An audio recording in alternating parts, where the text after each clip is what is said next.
in a way, this is a Reese cup, and I'm going to eat it live on air just for you. Merry Christmas. I'm eating a Reese cup live on air for Fat Steven right now, so he'll quit asking about the Sunday.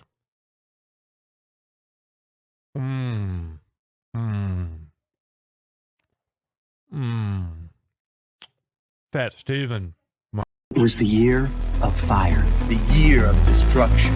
The year we took back what was ours.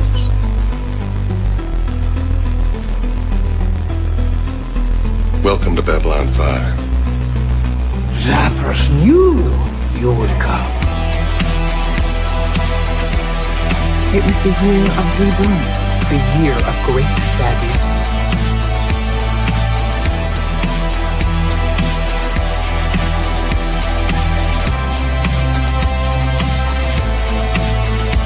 The year of joy.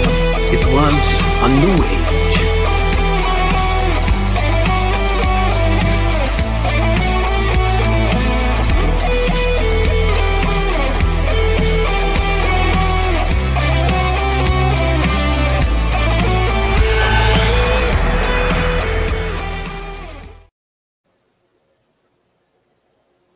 I guess we're live. We're back again, like a renegade master.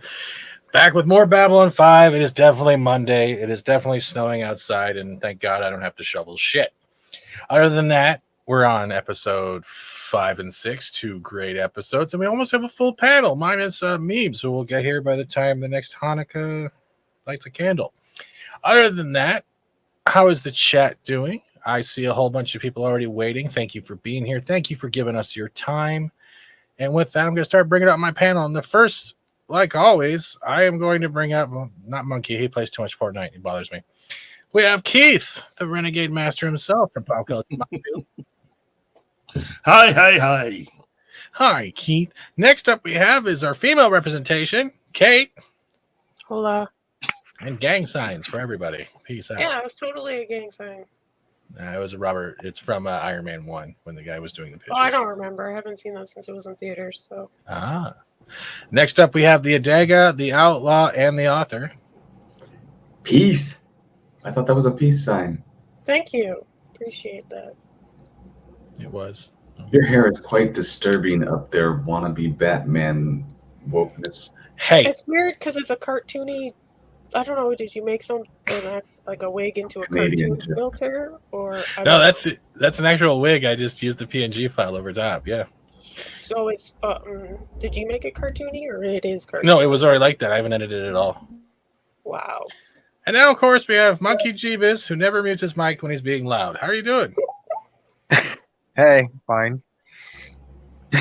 And with that, we have almost our full panel. Of course, the rest of our panel is still eating chicken and telling us that he will be late when he wants to be late. And Jester Sin is first. Hello, Jester, good friend, as well as member and supporter of the channel. We have Arwen Avalon saying, hey, y'all. I'll never get that southern tang down right. Hey, Wolf. Hey, y'all. Jeebus, I will kick you if you ever do that again. I swear to God, that was the weirdest shit ever. But he was very active. What? That was dead on.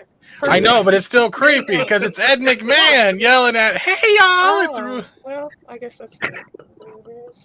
Who else we got? We got Das Wolf and I know it's other people. We got Keith welcoming people in. Hello, Keith. It's always good to hear your voice again. Are you recovering from the jet lag? I'm still not over having traveled through Seattle. So. Yeah. I'm waiting for Mountains to show up because I will send them an invite. I haven't got in contact with them. They messaged me, but they do have an invite to chop on the panel today. And we also have a bunch of other people. We're doing some good episodes here. These are actually two of the best episodes that we've been building up for since Keith kept telling us to shh for a full year. So we're at the end of a trilogy of shh. Was it He's like one of the Hush from Buffy? What was it not worth it for me telling you shh all the time? Another member of someone telling me gentleman. I guess so, but Keith, like Diego was saying, the back room before you got here. Like, I have a backyard in my StreamYards now. It's weird. He's like, Keith will finally get to jizz 4 times over because he's finally getting to talk about the shit that he's been waiting so long to talk about. And I was like, I don't want to pay to see that, but I do want to pay see you drunk. I would love to see a night of Keith talking about pop culture hammered off his ass. I would throw my own Neil Diamond panties at you at this point. Correction, I said pee 4 times over, not jizz, but Oh, my bad. Sorry. I was trying Yeah, to- he's not Kevin Smith. Oh wow. First of all, it's good to know that that's really what you would pay to see me do. So I would love to share a drink with you, brother. I would honestly love to. I would only buy that for $1. I'm going to mute him. I don't know what's going on here. Even Captain Sheridan is looking at this conversation going, what the fuck? Well, you know what? Yes, this is really pretty much, we're at that point that really just helps to separate this show from a lot of other shows. But if you've made it this far, you can see why Babylon 5 has the kind of dedicated fan base that it does. Yeah.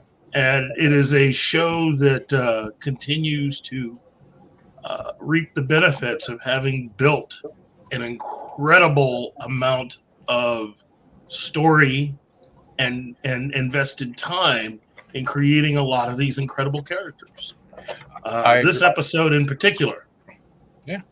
Jay Nash, quickly, I want to say thank you for all you do to honor Babylon 5. I don't need to honor Babylon 5. It takes everyone on this panel, especially, Kate, you've never watched it before, right? Yeah, this is the first. Keith convinced me to give it a try, so I did. And here we are, 9 months later. It's been more than that, actually, hasn't it? Is it? I don't think so. I thought it was March. Maybe. Okay. And with memes, it could have been. I don't know. I hate time telling because memes just don't care after memes comes in. It's like no more time. We also convinced memes of destruction, but I don't think we can honor it, honestly, but we don't need to honor something that is very good storytelling. Babylon 5 is one of those hidden gems, a diamond in the rough, whatever you want to call about, that it takes more than one sit through of a full series to actually catch everything that's going on. And that is the brilliance of when you're doing layered television and storytelling. We don't get that this much, especially in 2020 to 2022. Even with lockdowns, you think you'd be focusing more on how to grasp an audience, especially on situational times. And these guys in the 90s predicted stuff that can be relatable to today. So the honor is ours being able to get this experience. But I do appreciate your words, Jay Nash, and welcome to the channel. I don't know if I've seen you here before. But yeah. I know. You said it all, Stephen. I mean, that pretty much lays it all out there. I mean, we really are not getting this kind of quality, in my mind, from a lot of the sources that we should be getting this kind of quality from, and we're not. But I'm happy we have this, and I'm happy that there is some new Babylon 5 coming. I just think that the work that all of these actors put in, that the entire crew, post-production, everyone just on this show in the 90s, is definitely something that's worthy of talking about and in a way celebrating. So, and when we've had over the last when we had through 2021 with Patricia Tallman gracing her with wanting to come on and be asked questions and having Lita herself, it's been fun. You guys are actually a part of that whole fun, because I would just be me here mumbling and trying to make weird jokes for the whole time, and then talking about Babylon 5 about maybe 5 minutes of the time while complaining about Kurtzman. But no, it's true. Same time, we got to give a quick shout out though to that. When we get Keith and we get a Daga throwing down their nerds cards and memorabilia, those are the episodes that are also quite fun. It's like, whose dick's bigger? I don't care. They're both the same size. Y'all got cool shit. Let's just show it and have a good time. And I'm going to make a montage of every time for the first few episodes we were starting streaming this stuff where you hear Keith go, shh. And I'm going to put it in. I'm just going to call it the shh files of Babylon 5. It's just Keith like, shh, don't spoilers. Shh, spoilers. My white star is bigger than yours. Oh my god! Oh my god! Oh my god! But next time we do a show like this, review show, the stream like this, I'm gonna find a new Monkey Jeebus, one that. He's on fire. What are you talking about? I know, but I'm gonna find someone called Camel Jesus or Jeebus or something else. You know, I'll give him a vacation to get V-Bucks or some shit. You know, I'll just pay it on his card. If anyone stole a credit card, I'll definitely use it for that purpose. Just nope, not kidding. But yeah, I'm Brandy. But before we get into that, Keith, I want to ask you an honest opinion. I know we talked a little bit on Friday last week, but did you actually get to watch the trailer of season 2 of Pecan? Season 2 of what? Pecan. Oh yeah, that's about a minute and a half of my life I'm never getting back. I can't even masturbate to it. It's that bad. I can't look. I will say one thing. I think the crew of that show, in their own way, is kind of happy that The Expanse is over. Now they can actually do what they were intending to do a couple seasons back and try to buy all that equipment and get that storage space for any upcoming episodes they want to have of that show. Because that was really the real reason why they wanted to get rid of waiting for The Expanse to go out of production so they could buy all those sets. Yeah. And yeah. And quickly, Mountains of Elysium, like I said last week, if you want the StreamYard's link to come on so you'll never get your homework done, you do have that invitation today. So I did send him the link, sorry. You do have the link sent because Adega is one step ahead of me and pro-starring it right now because no one wants a message from Fat Steven ever. Because they're always afraid it's going to be a weird meme or some shit. I've heard the story. I don't put Crisco in my Ethernet cord, bro. That's really? Then what the heck was it? Never mind. Bite me. I love you. You owe me $30. But greetings. Greetings, Fat Steven Seagal and fellow nerds. Cartagia did nothing wrong. Fake news. Just taking a break from coursework to listen and occasionally write bad takes in the chat. Yes, you've been doing that for quite a while, and I'm glad that you have popped in. Adega said great things about you, and you've been a welcome addition to my aneurysms. I mean, chat. Other than that, Jay Nash quickly jumps in. I'll get to the thing a little bit. Wait, quickly, hold on. So, Archer calling the spoiler files? Yes, it would pretty much be shh. It's like that whole skit from Austin Powers, www.zipit.com, and you got Michael Myers and Seth Green going at it. Scotty don't know. Jay Nash, do you remember me promoting Babylon 5 the Neurotic live chats in mid-2020? I do remember some people doing that, yes, and I'm glad that him and Az actually have gone through it. I've actually invited them on both of the Lita, the Patricia Tallman interviews, saying, hey, if you want to come on as fans and ask questions, you have an open invitation. But I know how their schedules are as well because they're fans, and it's nice seeing new fans, even from bigger channels, smaller channels, or any type of generational age or youth that hasn't experienced it. And always the feedback has been pretty much respectable. Like they see it through to the end. They're not all, but enough. And that's the brilliance of Babylon 5. But he always talked to me about how deep the show is. It is very deep. I think him and Keith would nail it. Both him and Az would probably nail it off with great conversationals about it. Other than that, we have Cartasia got the point. Yeah, he did. Thank you, Vir. I will fire up my PC and join in a few minutes. Okay, well, I hope a day has my insurance forms ready. Other than that, fuck yeah.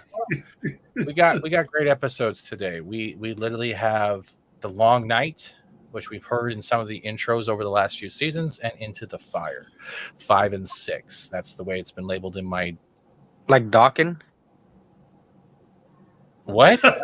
Oh, jeez, dude! Can we not? I'm not even half an hour in. Can we not go down? I know we're gonna be looking for a new Monkey Jeebus by the end of tonight. You can be the next Monkey Jeebus. I'd rather have it now. I like Monkey.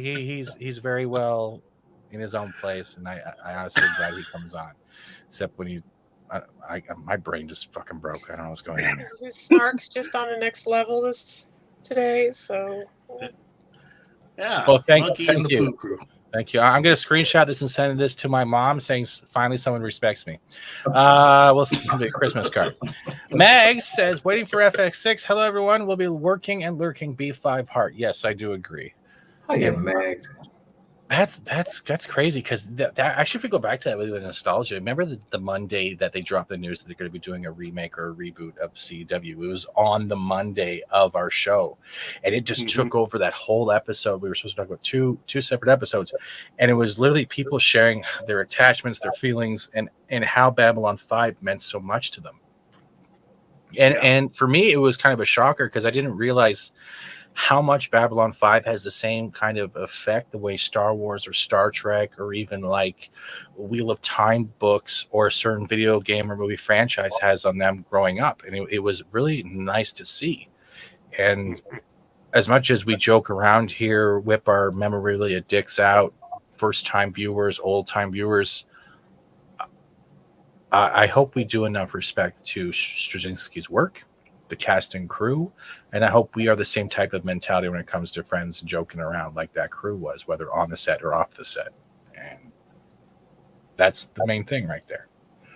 Well, The stream is brought to you by Brandy and Ginger Ale. It's snowing outside. It's cold. I'm kidding. But brandy is a dark color, and you mix it with a light colored soda. That's weird. That's not how that works. No, this one's actually, it levels out. It just looks like normal ginger ale. Open cask, small cask brandy. It's a Niagara Bitch. It's a nice one. I'm alive because of Babylon 5. It got me through dark times. That's the way I treat the Wheel of Time book series. It was one of those things when I was living in the shelters and on the streets. A friend of mine lent me a couple of books, and I just kept reading them. And as new ones came out, I read them. My mind isn't as good as it was remembering all the stories and things that happened. But in my heart, when I hear Wheel of Time, not the Amazon crap, I have pleasant memories. So it does affect people differently. I just hope that, is it really that bad, Stephen? Seriously? The Amazon show? All right, let's put it this way, Keith. For the Wheel of Time lovers out there, I actually wanted to refresh, so I found a site that had all the audiobooks for free. So I listened to a couple chapters, and then I played the first episode. And the only thing that was worthwhile in that show was the Trollocs. Well, the monster effects. That's it. The cinematography felt very, very, very, I'm going to say this honestly, sexist in a way. They focused more on the women while men were background props, and anything that had to do with a man in the scene was very, like, simpish. And I was like, this is not what I remember, especially in a village. And it was, you could see it. It's not that I was trained to see it. I could see it because I don't try to focus on the woke or the sexism or any of that shit. But when we've done so much Babylon 5 reviews and we go through episodes, or I'm watching 2 episodes before we go live, like for hours on end, and then I watch that, it's like the imagery outweighs the beauty of what they're trying to deliver. And it feels like even now cinematography has become an ideology of agenda. And I just like, I turned off the first episode. I turned it off. I was like, I'd rather read the books. I'd rather listen to an audiobook. It was the same feeling when they did the TV series for Sword of Truth. And most people know the first book by Wizard's First Rule. And as much as it had its good points, it was bad. So it's like Tim and Eric bad, but not intentionally? No, Tim and Eric would be giving it some type of respect. Wheel of Time and Sword of Truth, especially Sword of Truth. Sword of Truth was great. If you ever a chance to read that book or find the audiobooks, find it. Sword of Truth is literally about like how the veils went down, and it separates different continents or parts of the world with the realm of the dead, the afterlife, right? And you actually have to go through these just to get to another place because they're severing magic. And then you got stories like the chimes that will destroy all. Like this Richard Rowell dude, after the first book, he goes through so many things, not only with love and how the world will change through his choices and effects. It's like the Dark Sword trilogy, but on meth in a way. And I love the Dark Sword trilogy first. So it seems like all these productions now are just taking stories and properties that we loved and just using the name only and using it as a platform to spew the propaganda. It's They've been doing that for a long time. No, it's fine. I'm trying to remember what was the first thing that was like in name only. But that's been a thing with a lot of franchises for at least 10 to 15 years, if not longer, depending on the thing. Like, I mean, there's always been bad stuff.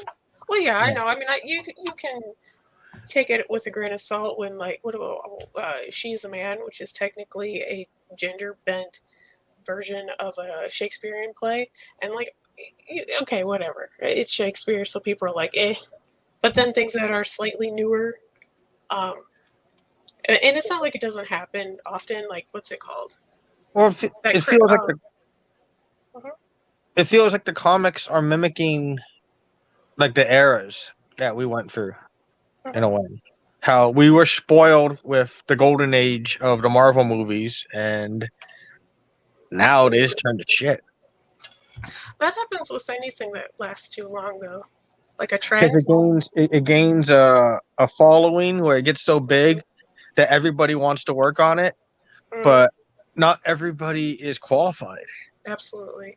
That it becomes cheaper, not only in to make, but then to the quality of the production and what they're doing becomes cheapened because they like, oh, we know we're going to make money, and that's not actually true. Well, that's how producers kind of think. They always they're always trying to save money, so you can't really look at producers as your friends in a way. It's a triple-edged sword. Well, you know, the amount of money that you save in coming up with some of these productions, like the Lord of the Rings television series. That's the reason why you're coming close to. I think it's somewhere on the order of about between 5 to 700 million being spent to produce the first season, so that you can then use the sets and bring down your cost over time, having basically built the cost into your first season. And so now every season thereafter will, you know, on average, probably cost you about $100 million or more. Every television show does that. Das Wolfen quickly jumps in because I love this line. You either die a hero or see yourself become the villain. It's not even just that. It's like, yeah, you even if you're not even the hero at the hero point, it should be like this. You either die a hero or see yourself become the villain. Unless you're Evan. Can I finish my sentence? It's so hard with my brain right now. But I was trying. Come on, I'm not going to fire you yet. I'm sorry, dude. You son of a bitch. You son of a bitch. I'm shaking my fist at you right now. You either die a hero or see yourself become the villain. But there's another thing you have to attach now with brackets to that line. And that is people trying to make you the villain, even if you haven't done anything wrong. We're at that point in a generation with social media and the court of social opinion, where you will be a villain based off how many people come at you in a retweet and ratio. You no longer have to live to see yourself become the villain. You can live long enough to have yourself be labeled a villain because of opinion, because of choice, because of like, dislike. And y'all, if you ever get in that point where you feel like you've been put in that, or you feel like people have done that to you, or they're trying to do that to you, you stand your fucking ground. You know your principles, you know who you are. No one will ever dictate that. And I honestly hope no one experiences that, because it sucks. That experience came from someone's phone. I see Zach's in the chat, who is not only starting his own channel, just hits 100 subscribers. He is also doing Wheel of Time stuff and shorts. He is a mod. He is a friend. He is also a member. And thank you for your patronage as well.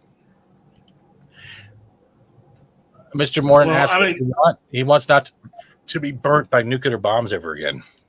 Oh, jeez. Sorry.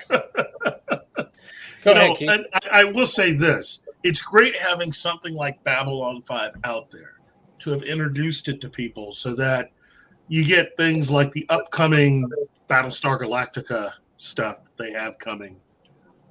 You can kind of show the difference between what a good adaptation and or reboot is versus what is shaping up to be probably not.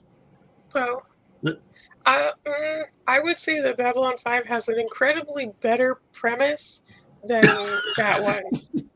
Yeah, but I have a very distinct bias, and I stick to it, and have forever. I can't get behind the Egyptian alien crap. I just can't. I'm not here for that. It's insulting to humanity. I just can't. Well, on top of that, it's Simon Kinberg. You know, the guy that single-handedly destroyed the entire X-Men franchise for Fox. And Fantastic Four. And Fantastic Four. And now he's bringing this in, and he's really excited because he was talking about this while doing press for his new movie, The 355, one of the first major flops of 2022. So why does this guy keep getting work? But that's because they wanted to be Miss Congeniality and failed miserably because they don't understand that movie. It's like every fucking rom-com wants to be When Harry Met Sally, but they don't understand the movie. Quickly before someone, I want to watch it. All right, I gotta quickly say this. We have a new guest who has joined us.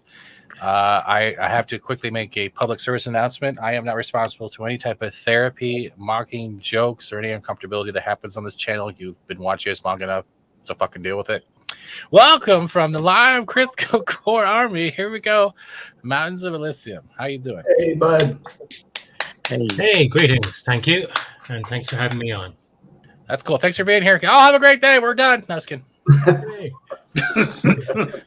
So you've been in our chat for a while. I guess I've spoken highly of you. You have been trolling us with bad takes just for fun because I think you enjoy doing it. It's part of your personality. So, what do you think as someone who's been watching us for a little while? Are we paying enough respect to Babylon 5?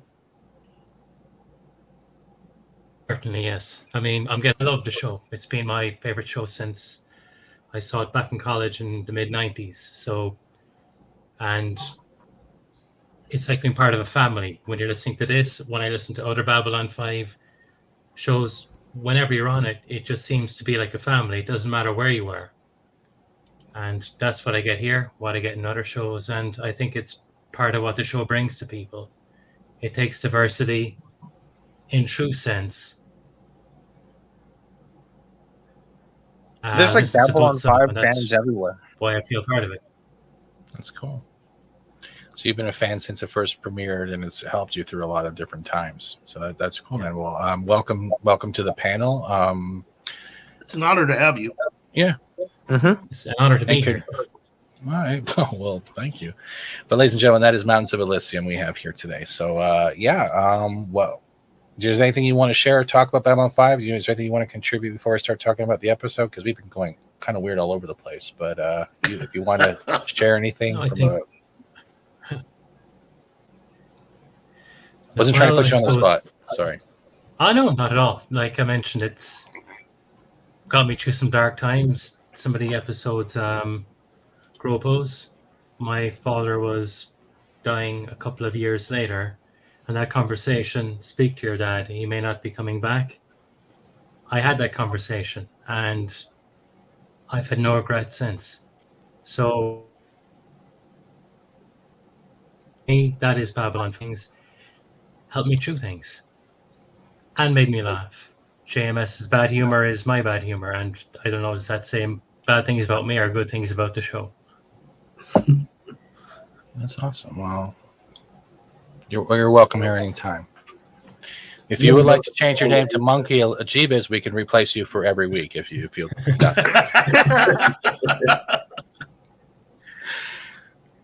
He has his own channel too, where he does some Babylon 5 things where he's not going to talk about it, but I will. He does. It's really cool. He does character comparisons, guest character comparisons, main scenes of Babylon 5 are really cool. He does a good job. Worth watching. Yeah. And if I wasn't so lazy, there'd be a lot more on it. But that's the Irish. And for those wondering who are still watching, I'm putting his link in the chat. If you want to subscribe to some other Babylon 5 stuff, there is Mountains of Elysium's channel. Give them a follow. It's $1 per follow because, I grift everything. And let's, unless someone else has something else to add, let's get into the episode, which is, God, my memory sucks today. The Long Night, in which we're dealing with pretty much Sheridan setting up a plan. It's a plan that will have to do with sacrifice, as well as many other things coming on the horizon. Again, all these episodes literally feel like two-parters, so I can't, it's like so hard when they come mushed together because the storyline just flows between episodes. And I can't imagine how it was in the can, how the 90s was, and being like, I gotta wait another fucking week. You kidding me? This is a very bingeable season compared to the others that is like cliffhanger, cliffhanger, cliffhanger. This one's like, you gotta keep going. These two episodes are big. Mm-hmm. Yeah, they are. They're like worthy of a finale, kind of big. And it's in the middle, not even like almost the middle. So Who wants to go first? I think Keith, since you're having jet lag, or Adaga, do you guys have anything you want to go into first about this before we get into it? Well, for me, I think it was the first one when they're dealing with Cartagia and the assassination. The only down point, because I thought this was, I got a lot of noise here, church bells and the dog. The only down part I could think of was they killed off Cartagia.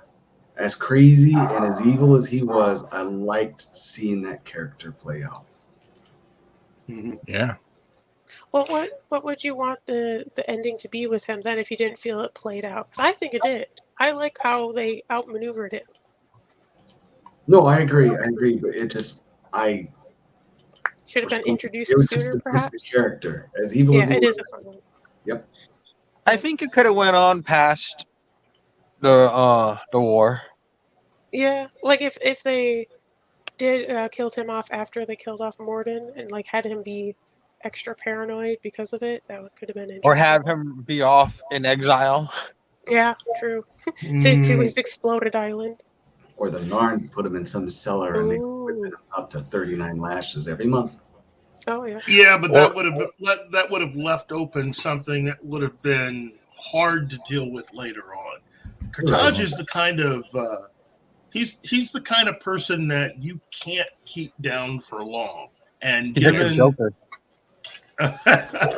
basically, he would have found a way to return and have created even more problems for Centauri as a planet and the Centaurans as a people. They needed to off his butt ASAP, considering the pressure they were under. He was willing to sacrifice the planet. Yeah, he wasn't all there anyway, and basically you also have to understand that you're dealing with psychopath. The pressure of basically having your entire planet destroyed at this point. So there's no way Cartagia could live. It was either him or them. So it's true, because this guy was so obsessed within his own insanity of trying to achieve godhood that he was willing to sacrifice, what was it, a 6 billion person planet or whatever, just to achieve something that he doesn't even know if he was actually going to get it. We don't know what the Shadows promised, how much the Shadows follow through. All we know is they put chips in the back of your neck, leave a scar, and they throw you in a ship as a computer. So, and I'm trying to picture Cartagia as the processor for a shadow ship, losing his mind, and the ship just frantically like Tourette's making U-turns like NASCAR. That's literally what I'm picturing in space one. Maybe he saw Buffy and thought he was going to turn into a giant snake like the mayor. Oh, well, what? Because he wanted ascension, just like the mayor on Buffy. Compulsively buy lotto tickets.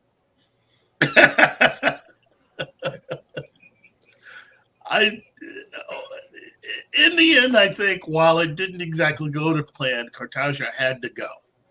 One way or another, he had to go. And I think, given as erratic as he was, I think he was closer and closer to pretty much just killing everybody around him off. So, to me, I don't think you could have waited any longer. You look at someone like Londo, who has spent his entire life around the court. And even someone as far off base as Londo is, even though he's beginning to understand, exactly now what his future is. He could even see that Cartagia just had to go. Just had to. Because let's just say this. Let's say it actually went through and Centauri was sacrificed to the shadows for godhood, right? The only person left would be Londo because he wanted Londo with him. So it would eventually reach the point that you will either pray to me every day as your god or you will die. Yeah. And I'll give credit. Sorry, go ahead. Another thing about the death, too, was what it did for Vir. It changed him. Yeah. The actor who played Cartagia, I love him. He is one Robert of the best Krimmer. he's one of the best psychopaths I've ever seen. He's Isn't he like a lawyer now? That's cool. He may just be. I remember when I met him, he had come off of, I think, One Life to Live, and eventually got around to being on Babylon 5. And so it was very different than what he was used to with being on a soap opera. Did he play a megalomaniac on the soap opera? Because I don't it's think not that big of a stretch then.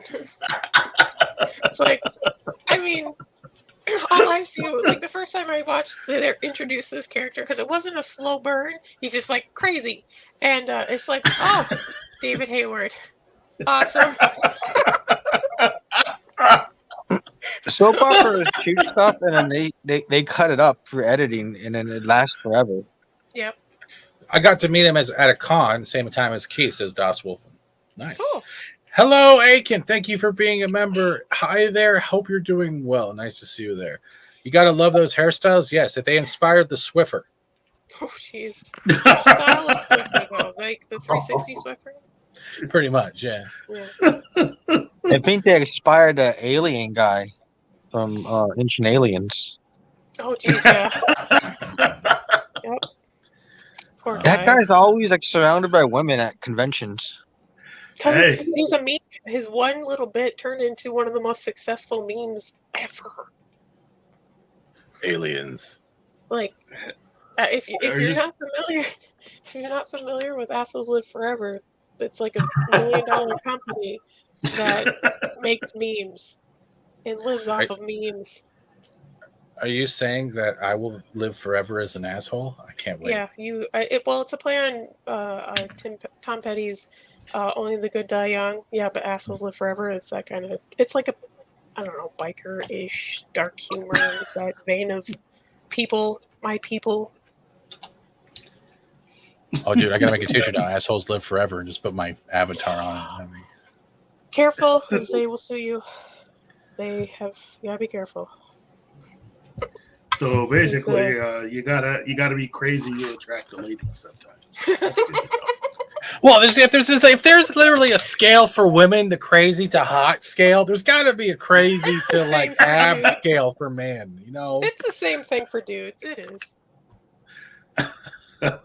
It's not great. Like Time Lords from Doctor Who when Doctor Who was great. Yeah, we don't talk about the timeless children. Go fuck themselves.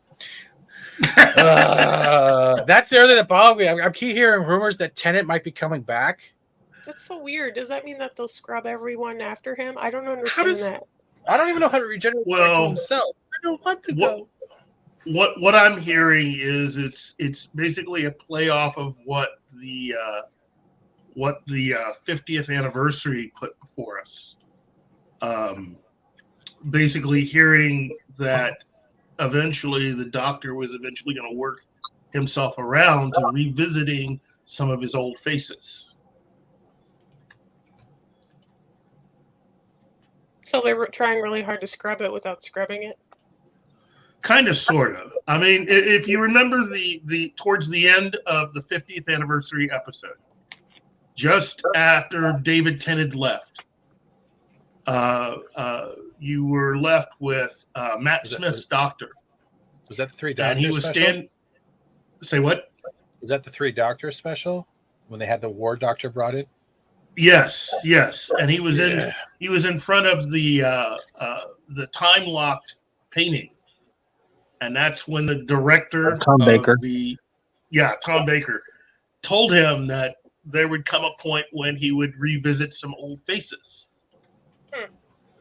Is that like a Dorian Gray, like riff or something? No, well, I mean, again, if you know who Tom Baker is and what he means within Doctor Who, then that was your big clue.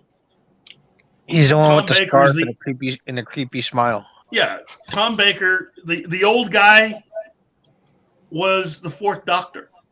Okay. And so, in telling him what the future kind of sort of holds, they were kind of giving you this whole thing that in fact may actually be the Fourth Doctor. That in his far future, that eventually he was going to come to be the director and person that oversaw all these collections. That's how the Doctor would eventually end up. So having come so far, having been in his future, he would know what was coming. And that one of the Doctor's abilities would be the ability to be able to revisit in some of his regenerations, some of his old faces. That actually would be cool. And can we hope that Tennant or whichever new Doctor is going to be taking over will eventually travel back in time and bitch slap the timeless child out of existence? Well, you know what? That might be up to Sony to do that. Because they bought the company. They bought what's-his-name's company as part of that whole thing when the BBC decided to bring in a new showrunner who actually was the original showrunner. Mm-hmm. At the time that the BBC made that deal, he sold his company to Sony. So now Sony kind of has a piece of Doctor Who. And the way that I think that contract went was that he got the BBC to agree to give him the full run of Doctor Who, uninterrupted. No interference, no nothing. So we might be in for something. Something good, I hope. Me too. Because I think when I came back, it was Eccleston. Eccleston sold me the whole relationship with Rose Tyler. And from there, getting Tennant. And I even enjoyed Matt Smith. I even enjoyed Capaldi. But the problem with fucking Capaldi is it wasn't Capaldi. It was goddamn Clara. Clara needed to stop trying to humanize a Time Lord. A Time Lord was there for one reason. He loves the human race. He wants to protect them like every other race. And there's Clara going, do you know anything about dating Mr. Pink? Do you know anything about human relationships? Like, oh my God, why won't that raven kill you quicker? Shut up. Oh, jeez. It became a Clara Archer. show. You're right, Archer. It's the Curator is the name of the character. Yeah, because honestly, I used to be the guy, if I couldn't make it home on that day when it premiered, I would have the TV to record it. And now with that gone, it felt like my Sunday was empty when we started getting the Jodie stuff, when we started getting the weird stuff. And it's just like, that's where they're working like this to Babylon 5. As much as we know the CW is providing the funds and JM has full creative control, that voice in the back of our head of how we perceive things, especially like with Doctor Who or Discovery or Pecan, we have this doubt in the back of our heads that it's not going to live up to our expectations, that it's going to insult the memories we already have. And nobody likes that from a series that has either helped them, inspired them, or helped them get through any type of thing in their life. And TV studios, Hollywood, whatever, BBC, whatever it is, they will never understand that because they have never lived that. My opinion. Yeah. Babylon 90210. Oh, please no. God damn it. No. Oh, God. No. I'm a Time Lord. No. Jason died. Had to do it. Holy crap, that'd be so fucked if they get Ian Ziering in a Sheridan. Oh no, could you imagine that though? Like it's the 90210 intro, like from the 90s, but it has all the doctors lined up giving each other like their arm around hugs and all that shit. Luke Perry would roll in his grave. He's dead. That's what I'm saying. He'd roll in his grave. But he's dead. He can't roll.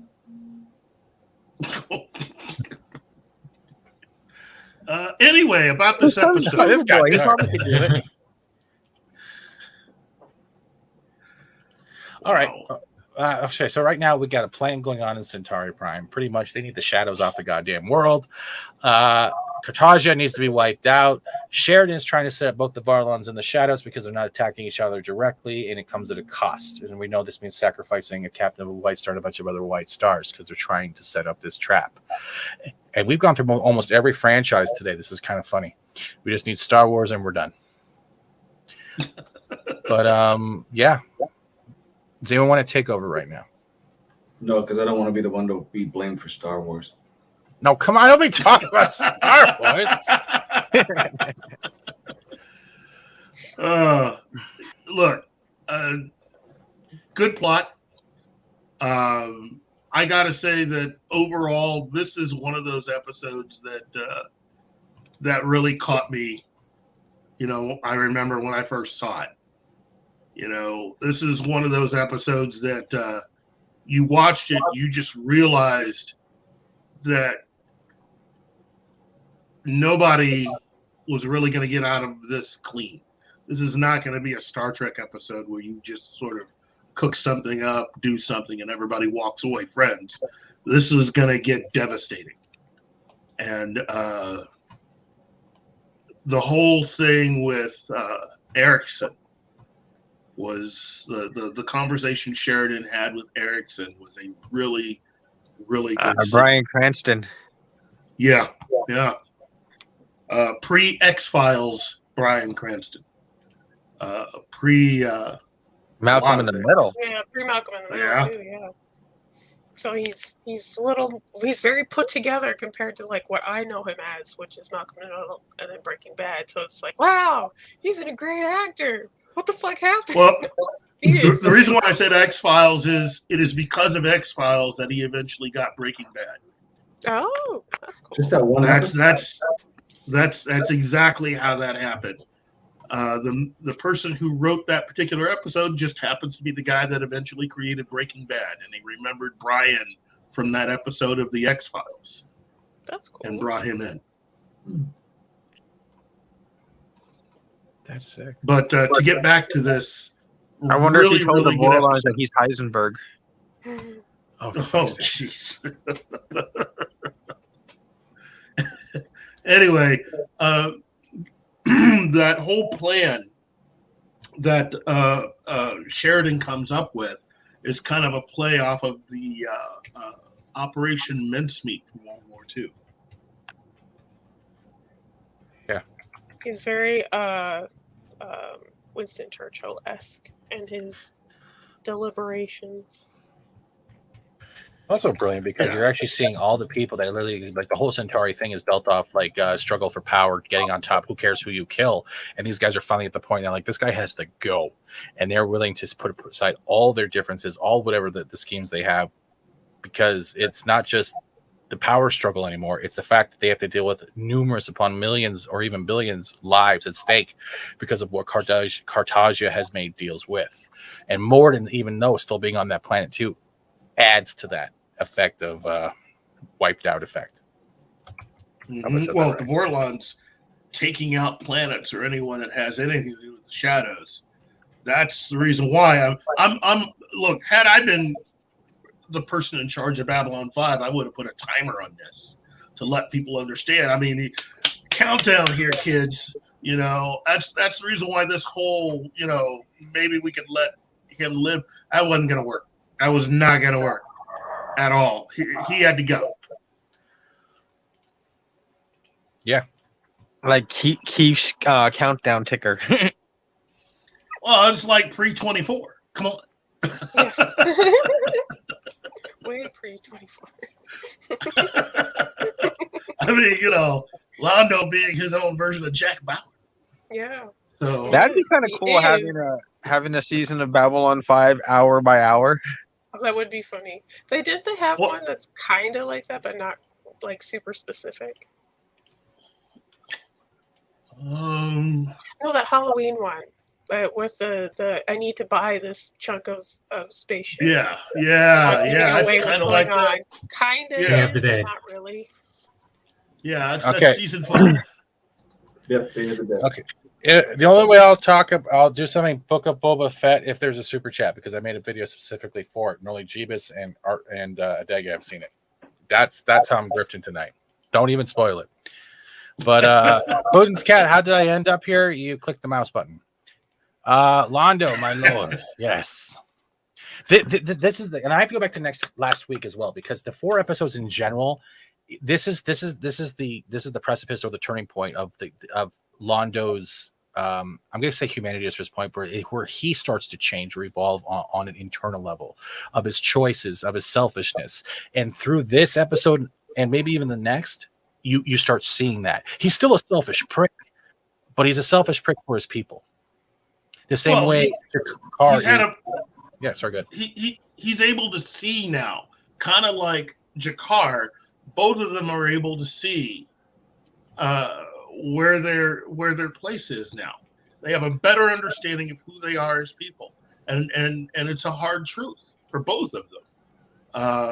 Especially at the end of this episode, with Jakar totally understanding now where his people are, and how far off the path they are. And for Londo, even to be able to see not only his people, to get them to rally them to the understanding that they need to do certain things in order to save their planet, and for Londo to be at that point where he can honestly see that he may not be able to save himself. Yeah. And honestly, I think one of the best lines ever in this episode, the Centauri are a lost people. And when Jakar said that, dude, I felt it. Like it struck chords, because it made the Narns he was talking to realize that vengeance doesn't matter when the people are already on their own downward spiral. Yeah. You are just not kicking someone when they're down. This is part of the entire change of his character. This is getting us to who Jakar will become in the 5th season. I mean, look. At the end of this episode, you can already tell that this is a completely different Jakar than what we, again, met in the 1st season. No, he's totally different. So, the realization that not everyone is on the same page as he is, and how far off the path they are, that's part of his whole change, and part of what will make Jakar who he will become in season 5. Mm-hmm. So it's like Jakar has been rebirthed, has had a rebirth to let go of hate. Mm-hmm. And that is one of the hardest things to do in life. It's not like, as much as you get slighted or smited, or people treat you wrong, or shit talking you here, or anything like that, the hardest thing ever is not acting out on vengeance, but not giving it power, as Memes finally wipes off his face from all that chicken. And I suggest everyone in the chat, cover your ears. Everyone in the panel, get ready. I know Elysium is excited. Please welcome to the stage the one, the only, Barbara Walters. Though I know I should be wary, still I venture someplace scary. Ghostly haunting, I turn loose. Beetlejuice! Beetlejuice! Beetlejuice! Oh, we're getting into a lot of deep lore and things that are going to happen. And I'm actually under an hour late, according to that thing. So temporally, we're heading in the right direction. It only took you 9 months. We're doing it longer than that, man. I know we have. Yeah, our anniversary is coming up. I gotta get that set up. Oh, do I need to get you a present? You can get me a present. Yeah, sure, baby. What do you want? What are you offering to give? I don't know. And don't use the shadow terminology on me, you son of a... I'm sorry. I was distracted by Kate. She was playing with something. It looked like she had like a funky kind of cool dress on. That's her finger. She looks kind of like a dragon. Okay. Also, like a dragon? That's interesting. Okay. Also, Memes, we have one of our viewers with us today on the panel. That's Mountains of Elysium. So, Memes, Elysium Memes. Welcome. Good to be here. Please keep us honest. Oh, God. But I have to be honest first, and that's not... I see what you did there. Here I go. Do we just become best? Jakar... Sorry, Jakar couldn't have done today's story until he died last week. He did say, if I do what I do, I can no longer be Narn. And when he faced trouble like that in previous seasons, he did not let his face show. He said, I can at least need them see me be hurt. Where here he realized, if I'm no longer Narn, I'm not bound by the Narn way, the Kalri way. Structure. The guy and laugh when he was challenged. Oh, it's this episode. Oh my god. Yeah, this was a tough one. Here, in the chat, there's also fulfillment of the prophecies, a lot of them that Londo was given by the seer. Save the eye that will not see. This is it. This is where Londo meets his redemption, or attempts to. There's so much stuff that just woven back in there. All of a sudden, especially this is why the series has rewatchability, because there's so much stuff going on. So I feel like it's one of those series you need to watch like several times and like, read the books and actually consume everything to be like, now I start to understand. And that is the beginning of wisdom, my friend. Hey, knowledge is knowing a tomato is a fruit. Wisdom is knowing not to put a tomato in a fruit salad. Cucumbers? I'll allow it.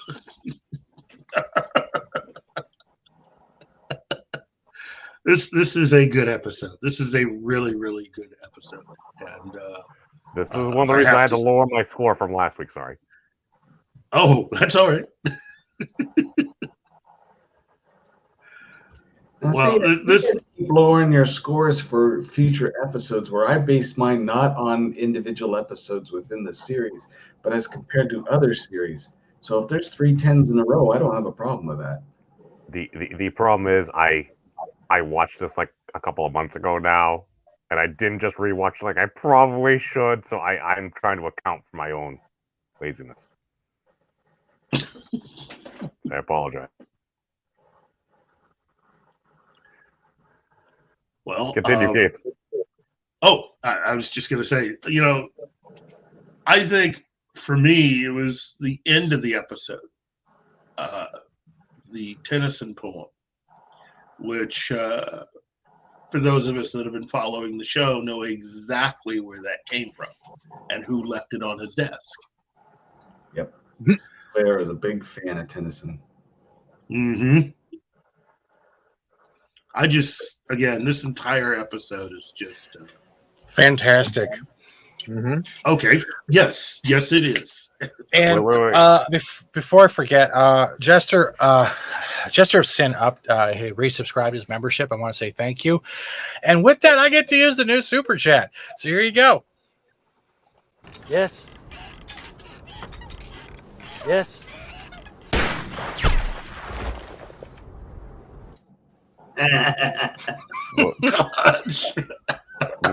Was that Boba Fett? I edited a video someone did a meme of, and I just put the logo over top of the Darth Vader. And I was like, yes, and I cut it. It looked like there's Thank a you, big Jesse. Oh man. Like a bantha. Like a bantha. Like a bantha. Jeebus, I feel like I need to watch it now. Today? That's episode 3. See, look, he liked it. There you go, bro. There you go. Poor Vir. The Jester, expect karma to come get you. I've already had my karma.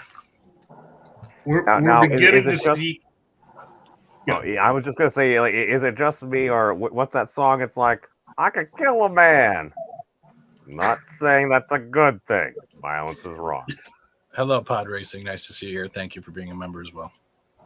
Sorry, I mean to cut you guys off. Where were you guys going with this?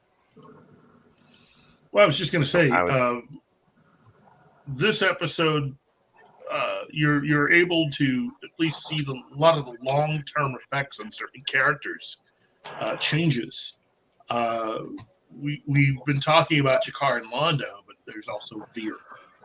And considering where Vir will be by the end of season 5, I mean, you're seeing more of the journey that his character is having to take in order to become who I think he's destined to become.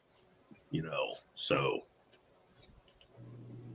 Oh, he becomes the Emperor, right? Isn't that what what's her name predicted? He became Prime Minister, not Emperor.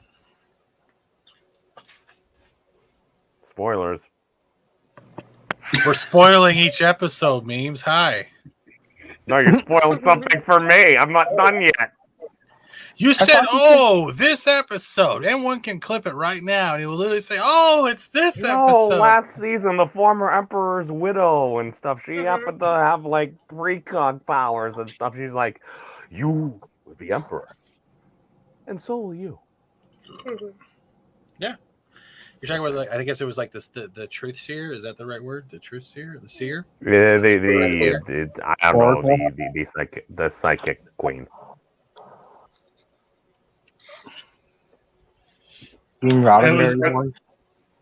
Yes. Major. Oh, it was the Miss Cleo of the Centauri. That's right. Listen here, child. It was the year of fire. Hello, Petey Rich. Yes, it was the year of sadness. It was the year of peace. It was the year of great destruction. Yes. I love the sheer fact that we've just been on Vir's face looking in horror at what is going on for the past 5 minutes. Like, I'm not a happy Centauri. It's worse. I didn't know he had actually been with a woman. Oh, that's Marcus. You got the wrong person. I like how you went off camera for that comment too. The year of pain. I just think that's Vir's about 5. I just think that I just this scene was really sad to watch because everyone else has schemed and positioned themselves to be in a particular place. What they've done has been through a lot of their own machinations. And it seems like there are times when Vir is just reacting to the situation. And in this particular situation, he ends up being really the savior of his people, but in a way that he wasn't expecting to. And that goes against his own personal code. Mm-hmm. So you look at the entire series, it's like you got so many, that seems to be the natural Centauri way. You plot, you scheme, you collaborate with all these different individuals to achieve your position, to enrich your house. And Vir's like, I don't want none of that. I just want to try to be a good person and everything. And then he ends up being the one that hurts the Emperor. Yeah.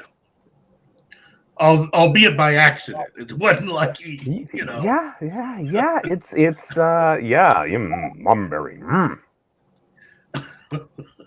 He totally has Mumberry juice that morning. You should do a Mumberry commercial. We got something to shell, sure. As long as it's quality. Oh no. Not my Christmas card next year. Anyway, we took back what was ours. Go ahead. It is kind of, in that way, it is kind of sad to see even Vir get caught up in a lot of this stuff, and the fact that he is suffering, as Londo had indicated, shows that he still has a heart.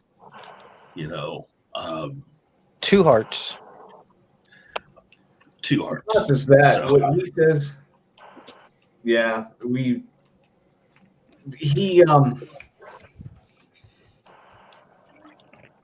that little rant that he goes in, his entire life he wanted a good job, just like Memes was saying, good job, nice wife, small title, quiet, do things easy. And if he's lucky, a wife that'll love him back. Right. And instead he gets Linda to see, the murder queen. He gets real high-profile job, and it just nothing that he wanted. everything that he was planning on was gone.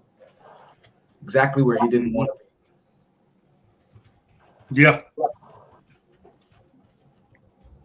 So basically, he went from he was basically Rick Moranis in Little Shop of Horrors. He just wanted that white picket fence, that happy life. Yes, Seymour. It's like, and then somehow he gets some murderous carnivorous plant from outer space that bucks everything up. I'm not saying this explains everything, but the analogy failed. Continue. I gotta say, with this scene with the drum, dude, that drum overtook the whole scene, and you could feel it. The weird thing is like the imagery they were trying to play with, like with Jakar, and you must not show weakness and stuff like that. It was like I was kind of watching like an imitation. Don't hate me for this.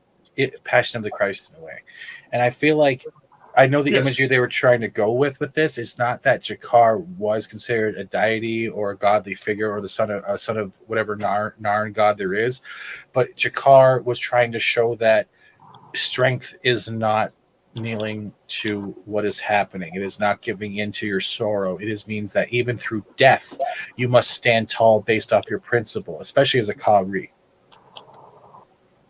Am I wrong on this? No.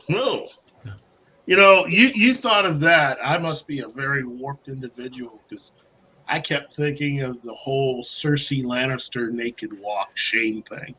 Oh no, I know. Game of Thrones will never touch this show. No. No, it won't. But I mean, unless Miss Tallman rides naked on a dragon. But the drum was a solo beat to the footsteps of Death Row, and we can apply this to the way it is because the drum can have an impact of energy and an impact of impending doom. However you perceive it, however it is delivered.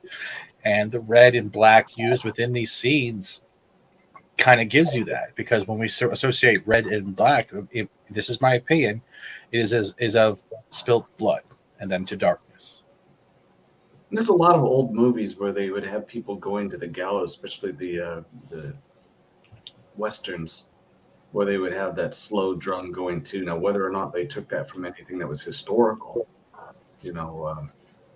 where military executions, what have you, where they would have the drum do that, but it definitely seems to be something that's ingrained in the psyche somehow. Didn't they do that with 300 as well, Adega? Like, how the drums beating in, and every time the Spartans would, like, that was supposed to strike some type of fear, but they held their ground in the phalanx. Didn't they do that in 300? Yeah.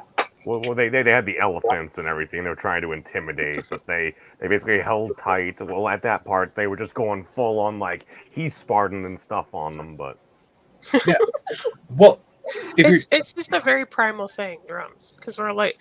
I mean, you can make arguments that sea mammals make music, but it's more like communicating, whereas we really are the only mammalian thing that makes music. So. Yeah, that's good. The Shade knows is, oh my god, I'm later than memes. Yes, your life is over. I'm sorry. Well, what about birds? They use that for communication and mating. They do. And they do. But birds are very unique in how they do that, because depending on the species, they will be very pack-oriented, flock-oriented.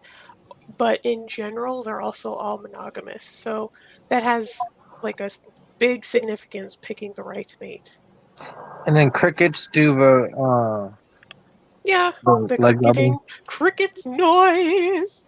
But that's I don't know if it's intended to be musical or we just interpret it that way. And then the cicadas make a bunch of noise too. Yeah, well, noise is one thing, but music is something very specific. There's another thing I kind of had in a thought with this when I watched this scene, because I put it on repeat a couple of times when it came to the drum scene, and it also felt like the march to one man's insanity. Because Cartagia is the one who ordered his death, and then he's reading off all the criminal offenses he's done. But the drum beat leading up to it, I didn't do the count. But I'm wondering if the drum beat matched the amount of charges he had against Jakar.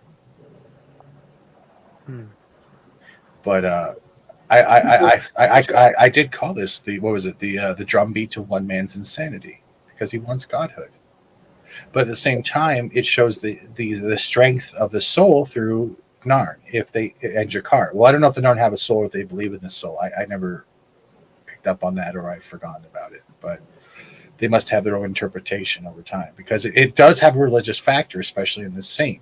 Jakar in himself is, in a way, an imagery of faith or how people perceive it. And I think Straczynski delivered that in very many ways throughout the seasons. He's basically Narn Jesus. He's not Jesus. He's Narnis's. I apologize for my blasphemy, but those are the memetics I was taking. Or the breaker of chains, or whatever. Go on. It's very really Buddhist blasphemy. Was that Hercules? What was that, Mountains? I say Sorry, blasphemy. JMS, even though he is himself an atheist. JMS has shown himself to be very honorable towards religion, even though he himself is an atheist. So how he presents religious themes is someone could take this scene and in years to come see Jakar as Jesus. They could portray this as his rebirth, as his crucifixion, and could take that story on. So are you saying in a way that this whole way that Jakar has been delivered could be the ascension that Cartagia is trying to gain but doesn't even realize it's right in front of him? In some way, yes, because at the end, Jakar rejects that when his people try to give him ascension. Mm-hmm. And they attempt to make him like king or head Narn, and he refuses because he's like, no, I did not work all this time to all of a sudden have one individual be the leader. If you want to reassemble the Kalarim, then we'll talk. Well, for it's just the opposite. The one guy wants all the power in spite of his people, and Jakar is wanted to sacrifice all his people. Yeah. I never even thought of that. I just also have to just point out that at this point when they're coming out and Cartagula, he just kind of like leans over to Londo. He's like, the chains seemed a little loose. I had them swap them out. At that point, I'm like, oh, you crazy man. I liked it. And that's where the imagery came out. How much influence David McIntyre had on Jakar. How so? Sorry, he was the King Arthur who believed himself King Arthur, and the idea of King Arthur was the round table, everyone is equal, and Jakar really took to that story, and how much influence did that have from going forward? Oh, he is Sir Jakar the Red, yeah. Yeah, and he also knighted him as well within the new table, yes. But the whole thing about changing the chains and that your faith is as strong as you are, and him breaking the chains, I found that imagery there. It was very strong. I didn't feel like it was overbearing or telling you that you need to have faith to survive in life, because faith is a wide range. It's not just in religion, or if it's the dollar bill or your Lego set. It's the faith in your principles. And if you can't live up to the principles of oneself, is your faith strong enough to stand up to things to come? Because eventually we're all going to reach that point where we have to have faith in our death. It was well done. Because Sorry, I got a little philosophical. My bad. Steven's saying weird shit that's not jokes. I'm sorry. How dare you? That fake hair.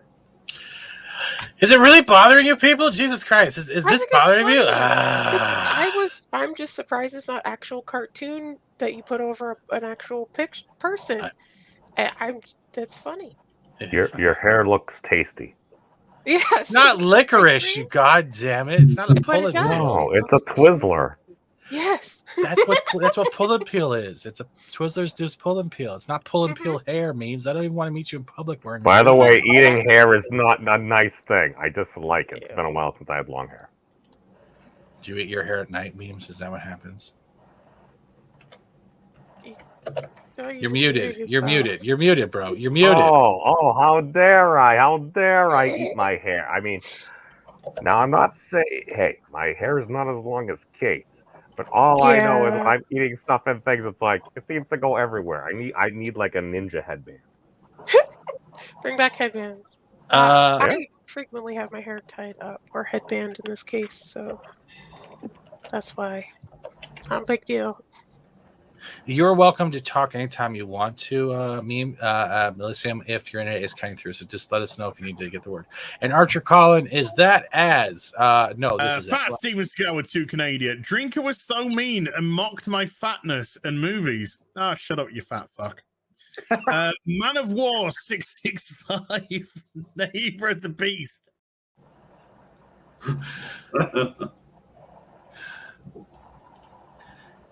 Even pigs can't eat hair. Where are we going with National Geographic now? What is this shit?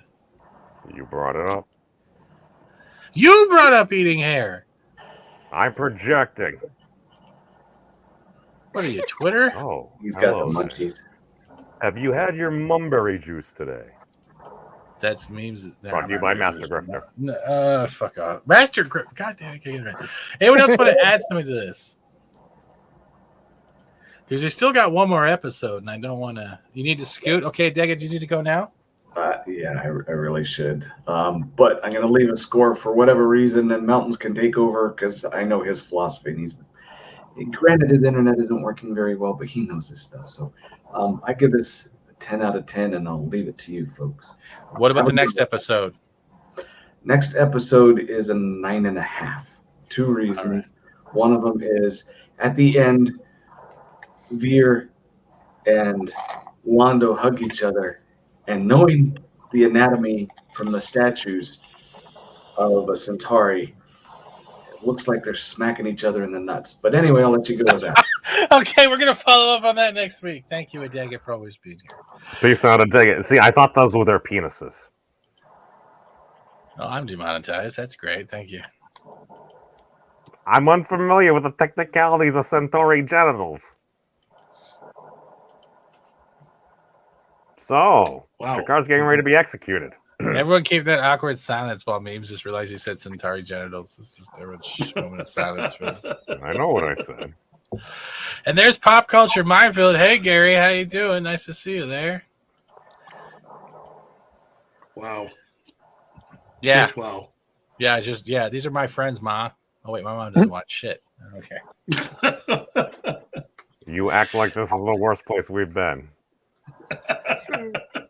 But like these episodes are That's powerful. true. These episodes are powerful, and I think it's up to interpretation. And I never knew Straczynski was atheist, but coming from people, I don't know if anyone here is religious. Do you think the way the imagery here, if it has relation to religion, is done with the respect it deserves, or is it very hard to deliver that type of respect when you definitely don't have faith in those religions or practice it? It's meant to convey something immediately, the imagery and everything. Whether you're talking some of the political imagery that he replicated, historical and religious imagery is meant to kind of act as a sort of shorthand to give you an instant reaction and or I should say an immediate subliminal reaction to what you're watching. Mm-hmm. So for those of us that are religious, this particular thing is meant to really just kick off somewhere in your subconscious and to get a particular reaction. Yeah. It's easy for a Western audience to be like, oh, that's what's going on. And so they cashed in on very universal symbolism. It's interesting because as humans, a flower generally represents rebirth, life, blah, blah, blah, and a skull will represent death and demise and blah, blah, blah.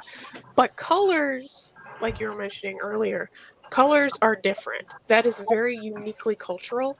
So the very red brick neutrals of the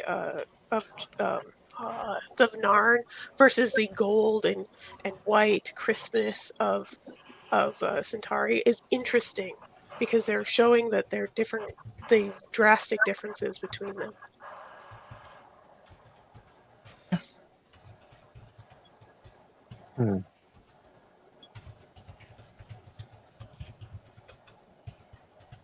I think they were respectful. That's the thing. I'm not overly religious, but it's like I'm not either. whatever you do, just do it awesomely. I think they did it well here. You don't need to overdo it when it's something that is just instinctive like that. You don't need to, and they don't overdo it. They just like this is our gist, and we're going with it, and then we move on. I think was it J.K. Chesterton? He was a Catholic writer. Said before we were Catholic, we human. He looks so much story, different. or well, a universal sentient story. Mm-hmm. Exactly. Yeah.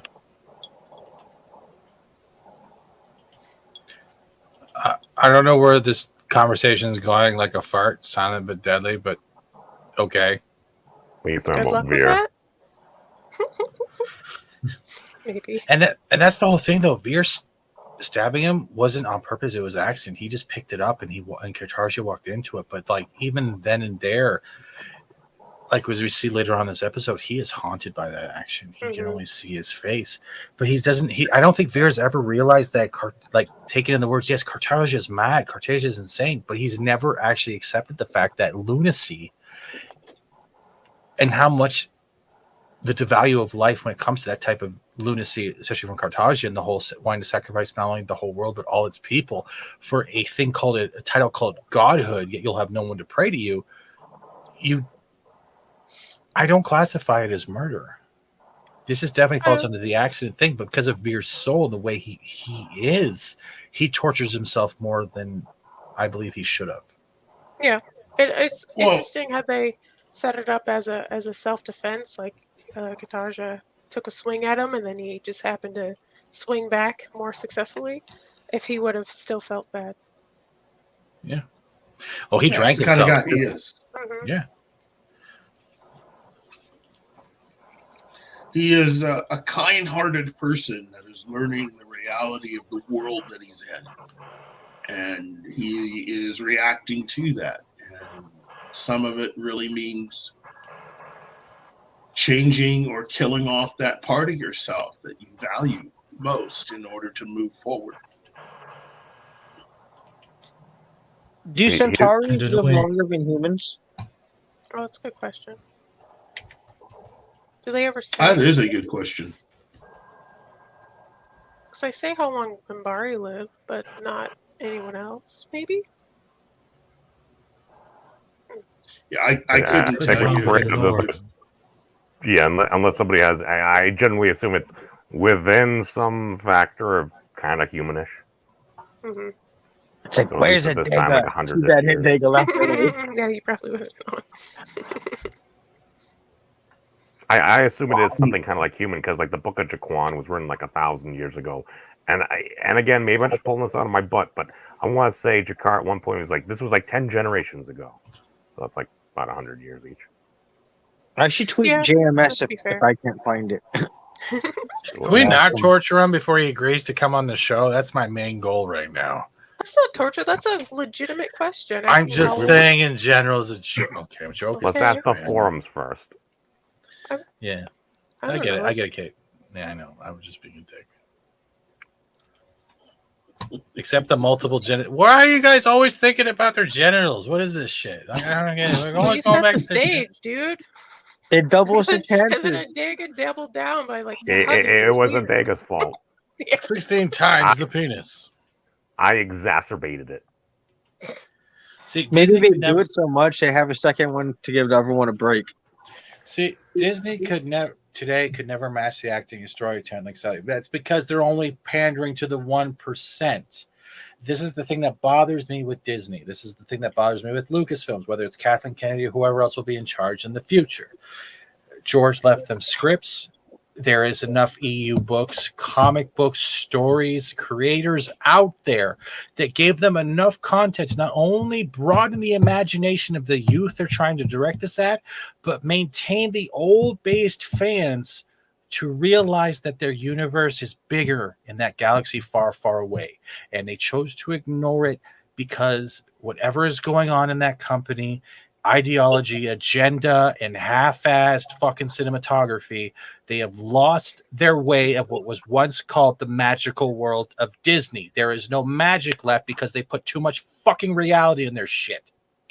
It's sad that WB actually gives the creators credit. Fuck for Disney. stuff. Look, For the they stuff that can they give do. them credit, but they misunderstand what a lot of this stuff comes from.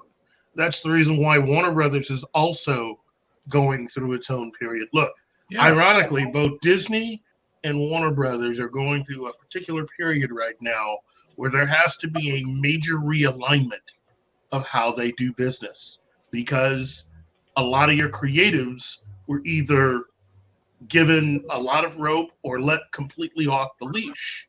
And in terms of Disney, Bob Iger basically took the company credit card and started making a bunch of charges to it, and left Bob Chapek and everyone else that came after him to pay the bill.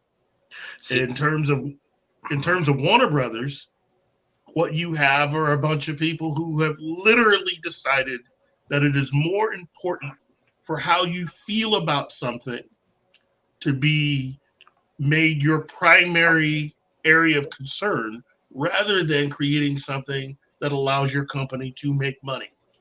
And so that's the real reason why you have someone like Joss Whedon and even Jeff Johns who are doing what they're doing right now.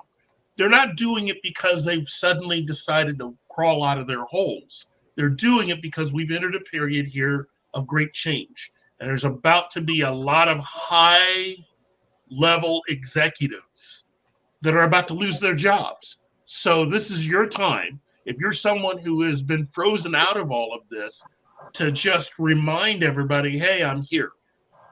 I'm talented. And when things change, I might be someone that you could look towards to, giving me a second chance to come in and help you make money.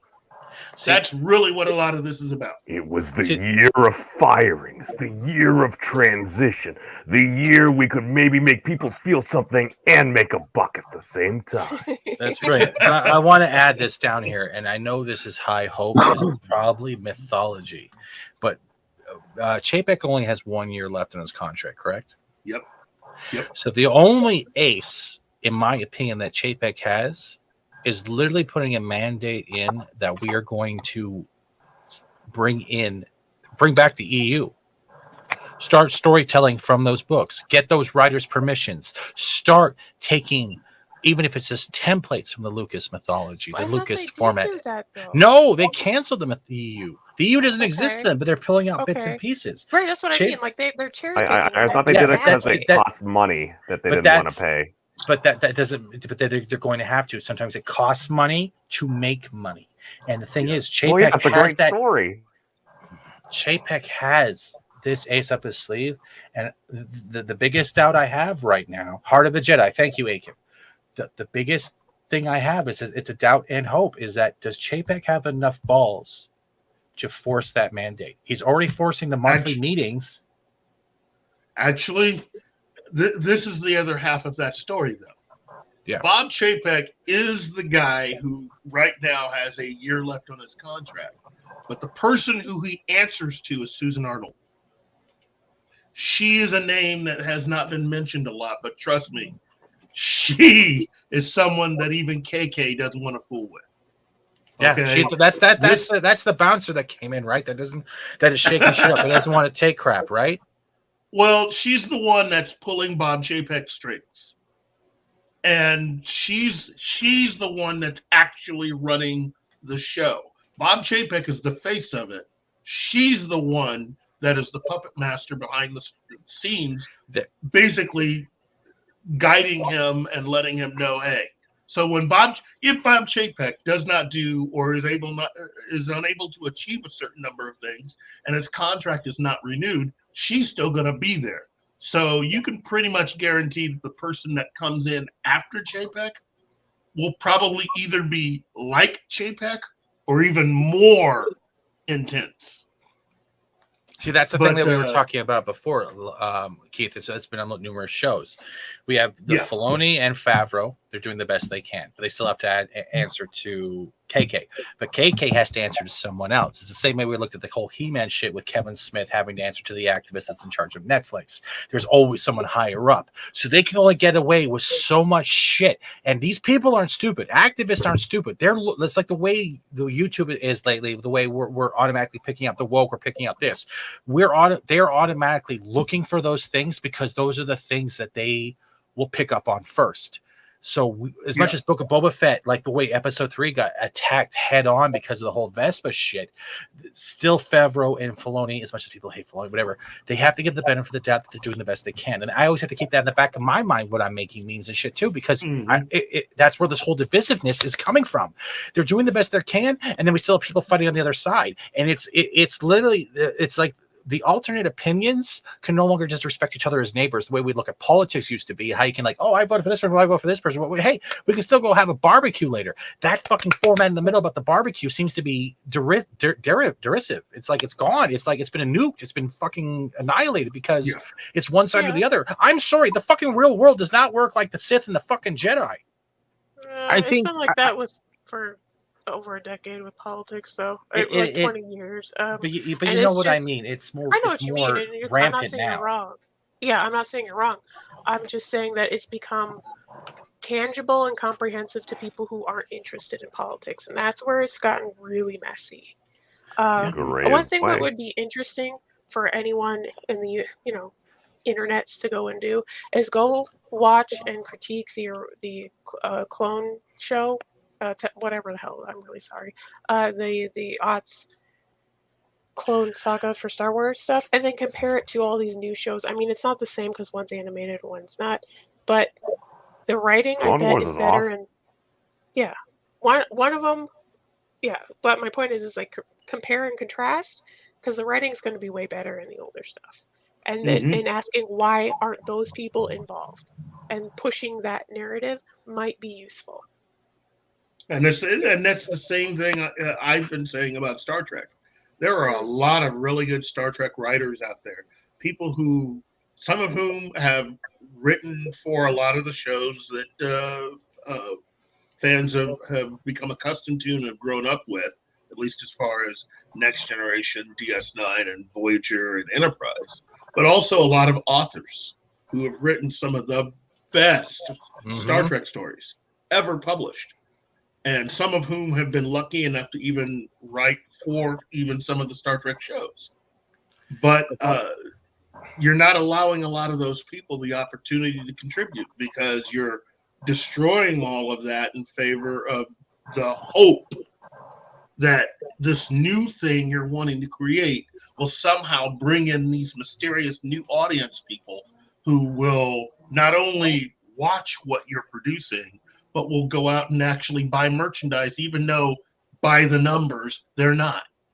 But the fucked up thing, Keith, is that they forgot. And I'm gonna sorry, I'm gonna cut you. I want to add to this. Yeah. The fact is, they're all bashing the old fans, saying this isn't for you anymore. Motherfucker, the old fans are the ones that are showing this shit to their kids. And guess what? If the kids want the toys, that's where the fucking money is. They have forgotten that simple fucking commercial marketing aspect, and it's like they're pandering to this 1%. And this is what bothers me when I brought up the Picard trailer. I watched the Picard trailer. I watched it numerous times. One of my favorite episodes in TNG is goddamn Tapestry. That line, I would rather die on that table than live the life of that man I just fucking saw. And when I saw that trailer, I was like, you are not trying to connect this shit, especially when you're living in the Abrams universe. Who the fuck do you think you are? And that's why I want to review this series. I'm doing my first angry fucking review, and I don't want to be angry about it. But my passion is at the point now where you are trying to attach yourself to things that had meaning to people. Star Wars has meaning to people. It's not just because they built the Lego, they had the toys. And I know we have people in different camps going across the board, but y'all got to get over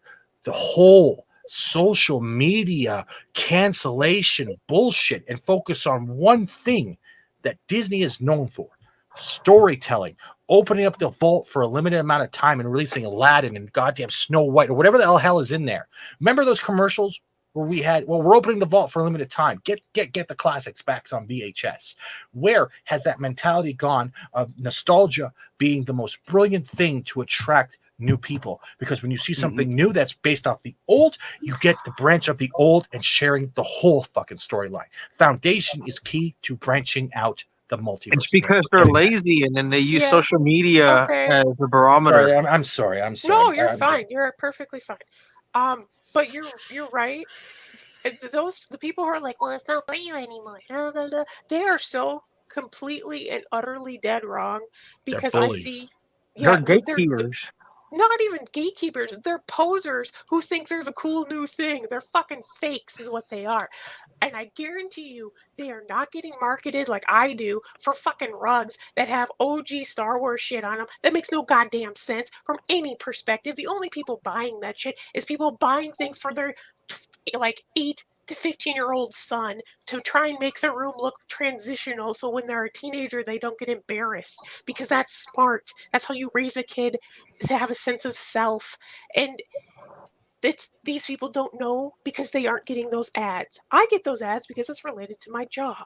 So it's ridiculous that anyone who's trying to say it's not for you anymore. Dude, the licensing agreements are always the OG shit before anything else. They're not going to have another Baby Yoda for at least another 3 shows because they don't know how to fucking do that. In reality, it was an accident. Yeah, you're so completely right. And it isn't a gatekeeping thing. And when I say gatekeeping, I mean from a very musical perspective. So when someone says Marilyn Manson's goth, like, bitch, sit the fuck down. That's mallrat shit, fake shock jock crap. Sit down. He was always a creep. Roz Williams, who most of you probably don't know, and that's fine, he was the original lead singer of Christian Death. He is one of the pinnacles of goth culture. And understanding that is important. And there's nothing wrong with saying, hey, do you know who this is? No. Do you want to? No. Then get the fuck out of here. Yeah. That's gatekeeping. Yeah. That's a good fucking thing to do. Tell us how you really feel. Yeah, no, that was brilliant, Kate. And Dork Knight, do you know anything about Babylon 5? Comment in the chat. We can bring you on. But I don't know if that means shoop, like you're talking about salt and pepper, or shut up. But I don't like getting angry at shows because that means I'm giving them respect. But I'm at the point now where we're seeing our foundation destroyed across the board. That's why when we were talking about that episode with the announcement of the B5 remake, we were terrified. Even Keith was terrified, but he started going through JMS's tweets. He started getting the whole storyline, and eventually he calmed down. And if Keith can calm down, any of us can calm down. But I am so fucking sick of this shit. Like, honestly, what Princess Slave Leia is now known as Fire Spray Leia because the Slave Leia suit, shut the fuck up. Like, come on. We can call the 3 Stooges because it's insulting. To be fair, we have changed verbiage over time, and there has been some pretty horrific. My big no. Let me go on my 30-second rant here. What I'm saying is a lot of things that Kate has said, I believe are true, and I think one of the things that we've gone into, especially within these social media years, is we start listening to all the other folks we interact with on a frequent and regular basis on the internet, because the thing that really bothers me, and again, just tangential, segmented, not really political, but kind of political, the sheer fact that I see the New York Times drastically change an article's headline from president tries to engage in bringing folks together to president wasn't as racist as we. I'm like, wait, just because a whole bunch of your friends on Twitter started yelling at you for the name of the article, and if the New York Times, the paper of record, is going to start to change their opinion and republish an article based upon interactions, I'm like, why would it be any surprise that pretty much any other company, whether it's Disney, Warner Brothers, this, that, or the other thing. See, I believe most folks are good people. Good people can figure these things out. But the problem is, if you have different camps, and let's not just assume, like you said, if most folks are just trying to go through, make their boss happy, get paid, and keep their job, I think a lot of this stuff just makes sense. And then when you get people that aren't big fans of each other on the internet, and they go with an idea, it's not like anyone would ever be like, let's sabotage this idea. We're totally going to implement what they said. We're going to make it look as cringy as heck. That would never happen. Now, I want to quickly say something. because this is the one thing that has to be said before people try to clip this or try to say, look, I respect the fact that we're in a generational aspect where younger people are coming in. The first introduction to Star Wars is the sequel trilogy, Boba Fett, The Mandalorian, or anything else that's going to come in the future. You're still a fan of Star Wars because you're getting introduced to it. But at the same time, people who love something or they like something, they can be fans. You never judge how much of a fan you are because of how much you know. It's how much you care about them. And most people that do care about certain characters or storylines or this or that will do their research or try to know more into it. Babylon 5 included.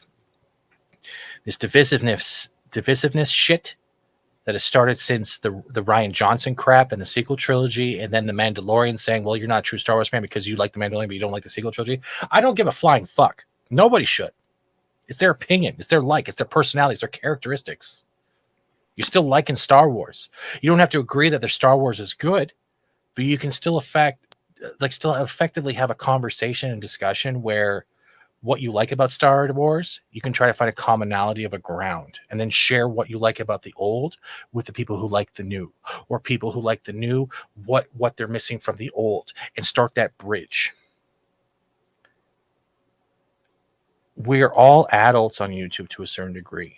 So that the whole problem that's bothering me right now when it comes to any franchise is why the fuck some of us can't get out of the fucking high school mentality. A lot of us have been in high school. We've either been bullied, we've been the bullies. We're being bullied again online by the way that we are seeing writers, whether it's High Republic or comic book writers from Marvel or DC.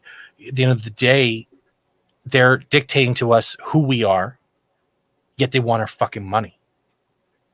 When was the last time someone who robbed you said, I want your money, that you gave it to them? Or say, tried to extort you, or whatever the fucking shit is. It's the problem that the mainstream is doing that we can't get absorbed with. And no one dictates your dollar. No one dictates who you are. No one dictates your religion. No one dictates your faith. No one dictates your love. That is your choice to do. It doesn't matter if it's franchise, real life, or not. Hold your principle and never bend the knee is all I can say. That is what I've learned on YouTube. And if anyone ever tells you that it's wrong or tries to tell you who you are, why the fuck are you talking to them? That's my rant. That was a good one. Can't we all just get along? Exactly. Means or legalize dueling? I actually have a video up on my channel about the upcoming reboot. I'm calling it a retelling. There's an episode where, I don't want to spoil it, but where we see someone in the future looking back at the events of Babylon 5. And I'm saying reboot could just be another shelf where they try and write up the history, where they're writing up about Babylon 5 as we saw it. There's no reason that new reboot couldn't fit into that same universe. We can then accept that if somebody likes the new and doesn't like the old, well, maybe you're just reading that history, but it doesn't change the fact that the Babylon 5 we know and love is still the history for us. The new Babylon 5, multiverse. I'm hoping it's good. I may give it a chance. If I don't like it, I'll just put it down to, well, that's somebody else's retelling. But I'm still going to keep what I have, the Babylon 5 I know, as my history. Yeah. Cool. At the end of the day, even if you don't like a reboot or remake, you can still like the old, and it doesn't make you any less of a fan. Nobody deserves to take away your humanity. Nobody deserves to have someone else tell you how you should think or how bad of a person or good of a person you are. Because they don't wake up as you. The only thing you go to sleep at night that's a constant, that you go to sleep with and wake up every night, is you. I don't give a fuck about your Whisper Networks. I don't give a fuck about your gatekeeping or whatever it is. The fan will be there because they like something. That is a fan at the end of the day. Yeah. And I personally doesn't matter. prefer the Heisei Godzilla era and stuff, but the MonsterVerse is fun. I'm enjoying it. I'm at a point now where it's like we can't like the way this. I love this Babylon 5 panel is because we can discuss, not hate, joke around, and keep pushing forward. I wish that is one lesson we can pass on to anyone else in the future who wants to make content. Like Elysium said, this brought him out of dark times. There's probably 100 million other people out there who will have the same type of story depending on whatever the fuck affected them. That should be respected more than anything else. Stories like that. Not just how dark your life got and what saved you, but why it affected you. What attached yourself to you. And that is what mainstream is fucking missing. One who has a why can endure anyhow. There's many forks in the road. Yeah. And I'm sorry for ranting, and I'm sorry if I made it uncomfortable, but that is where my passion lies. I love everything, and I can see the goods and bads.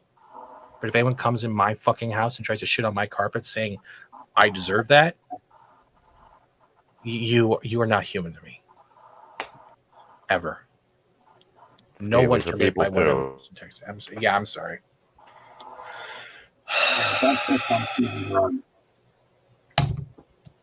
Let's get back to the episode. Sorry, get all serious. I'm so fucking. I feel so great about taking a week off because I don't have that stress. Normally, when I start listening to other folks that I know and everything, they start talking about all these things and the drama, and it accumulates. It's nice to log off once in a while. Yeah, it's why I play a lot of video games. Considering the time, I think we should just go ahead and rate the episode so we can get to the next one. 10. It's a 10. It's a 10 for me. Mm-hmm.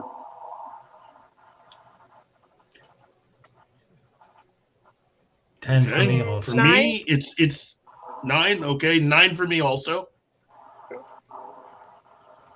I give it a high 9. Maybe 10. What the hell? Is that what I'm trying to do? Oh, what is going on now? We've been claimed by Warner Brothers. Well, they can lick my ass at this point. Oh, jeez. What is? Hey, it's okay. It's okay. We can get into the episode, which is one of the greatest episodes ever. It's fun. Like, yeah, that's the thing though. I might not know every piece of information. Like, none of us do for every fucking franchise we love or can remember. It's just, but we shouldn't be judged on how much we know. It should be judged on how much we love. Well, how much passion. It should be judged on how much you want to learn. I mean, you're that going to works stuff too. inevitably. Yeah. But I think that's the biggest difference is like, if you really enjoy something, you're going to seek out information naturally. If you're just going along for the ride, you're not going to do that. And that's the big difference. Bandwagon between learning. Yes. Some people are just along for the ride. Yeah, some people I just like like the ride. Yeah, that's fine. Like roller coasters and stuff. They go up and down. And rip to that fleet and those White Star commanders that sacrificed themselves to set up that trap for the Vorlons and Shadows. There's a shout out right there. Daryl, how you doing, bro? And also Dork Knight, maybe in the future, if you want to jump on for a Babylon 5 panel, let me know. Because, yeah, we've been doing this for about almost a year now. So it's going to be our anniversary is coming up. But that's my rant. And you know what I mean? That's why I don't go into shows with hate, because I'm passionate in the way I feel about things, not about how the content affects me. I love making memes, and I also like listening to people that can prove some other things that I haven't seen before. That's the brilliance of conversation, intellect, and everything. That's how we have a renaissance. It's the fact that imagination, creativity, and artistic value can create something out of nothing, and it's remembered for all time. Like, the timeless format needs to be remembered. And I don't think Babylon 5 will ever falter. Oh my God, are you Cartagia now, Elysium? What the hell? I said, I had to give him a good send off. Oh, for fuck's sakes, goddamn, bro! I love it. I like this. So who wants to start off with Into the Fire, which is pretty much one of the best episodes ever, and I got Delenn up there for a reason. You know what? We'll start off with Commander Ivanova and her being a little impatient after basically going out to find more first ones with the aid of Lorian and basically on an assignment that Sheridan put her on, in trying to at least help them stack the deck in favor of what they're attempting to do by bringing in more first ones. And Ivanova desperately does not like this. I mean, she thinks she's missing it, you know. It's one of the things I love about her character. For the battle, but she's like, wait, I'm on this random quest with Space Moses? What's going on?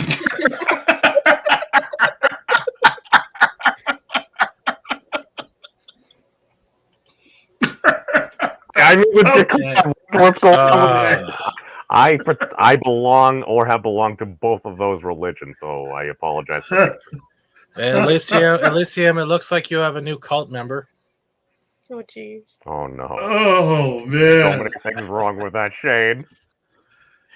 Oh, yeah. Shane's got it right. Cartagio did nothing wrong. Oh, for fuck's sake. And Petey Rich. But the separate heads have great conversations. Just saying.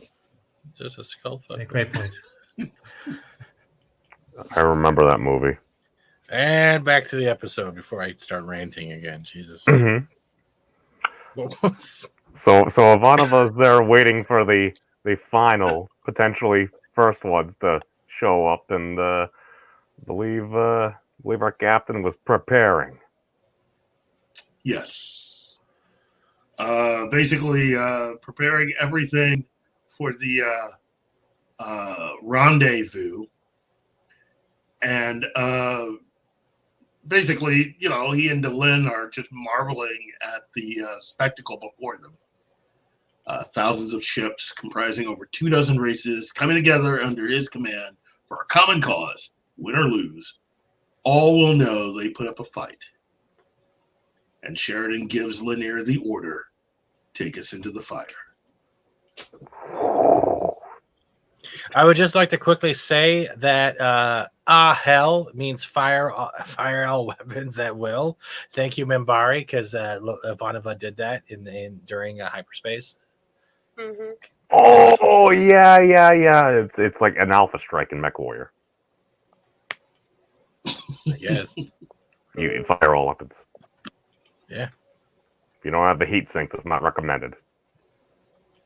And I love how Laurie and Ivanova interact in this episode, because he's trying to say that, like, we have given up such things. Why are you giving up on them so soon?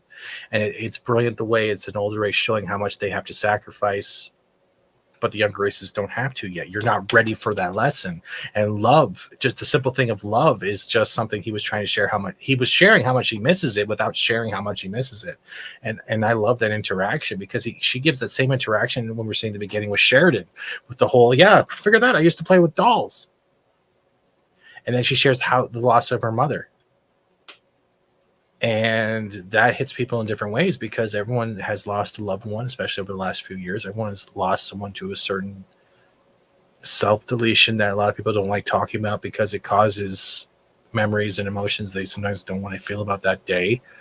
But they tackled that subject in here. And for me, with this episode, I had a neighbor when I was younger. He was in a wheelchair. He was suffering from multiples. I think it was cerebral palsy or whatever. And I used to go over and visit because he didn't have many friends. And we would hang out. We couldn't do much, but I would try to show as much as friendship as I could. Probably about 6 months later, my mom had to sit me down because he passed away in his sleep, and he was only about 17. And he was our next door neighbor. And when I watched this interaction, I remembered of that, because a lot of us don't get the opportunity or luck to live a full life, or even a life beyond our teenage years. And we don't even realize it's our neighbors. And remembering those neighbors from our childhood, that's where a development of attachment exists. His name was Wesley. Yeah. And that's all I Someone I graduated with OD'd like the summer after we graduated. He had a full scholarship to an art school too. So that was pretty, and his younger brother was also going to the same school, so that was pretty tough the following year for him. Yeah. And the close friends he had. So, yeah, Because kids are it's one of brutal. those things. It's. I don't know. I can't say that I was surprised because he did use drugs heavily, but it was still not a good time for his friends and family. Yeah. Yeah. Go. If anyone else has anything, go ahead, Keith. I don't want to get too. Oh, it's all good. It's all good. All good, my friend. I love how Let's she see. just so bluntly says I don't have feelings. I'm like, yeah, I get that, girl. Totally. Well, we start out in Act 1 with Marcus and Lita, and they're discussing the upcoming battle and why Sheridan chose Coriana over Centauri Prime. Marcus notes that Coriana is more helpless, twice as many inhabitants, and at a lower technological level. At least Centauri possesses the ability to recognize the threat and take steps to deal with it. Yeah. Meanwhile, newly minted Prime Minister Londo Malare is basically taking some of those aforementioned steps and giving orders to Mr. Verini, while he notes the current status of grief, that the time that they have to deal with any of this is growing shorter. He points out if the shadow vessels aren't evicted in 12 hours, that the Vorlon planet killer will destroy them. And he calls a meeting of the ministers with all haste to get things moving. And he also wants Morden to be found so he can tell him the bad news. That's also after he was found out until Cartagia was dead, he got the knowledge that Morden was the one who put the hit out on the woman he loved so much. That's right. And to put it in perspective, a Vorlon planet killer can block out the sun. Yeah. That's how big this thing is. Go ahead, Keith. It's scary, scary stuff. It's like a big mushroom in your face. Yeah. Let's see. Delenn then is able to inform Sheridan that Ivanova has completed her mission, and basically Sheridan lets it be known that he wants her to haul ass to get there, join the battle. Yeah.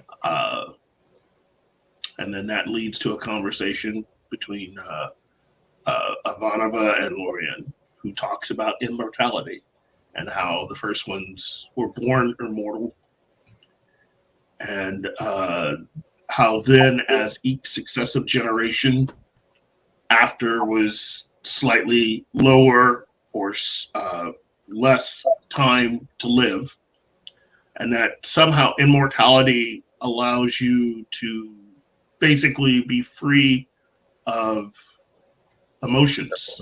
Basically, you start to not really care. And so he was able to tell Ivanova that really the younger races, the newer races, should be glad that they have shorter lifespans. That way they can truly enjoy life. That's perspective. Yeah. So it's moments like this with this script and writing that I really, really, truly enjoy Babylon 5. Not that I didn't enjoy it before, but it's these kinds of moments, very deep and emotional, really good character building moments. This is the kind of thing that's missing from a lot of the writing today. You know, especially in shows like, well, I mean, in with a lot of the, you know, Kurtzman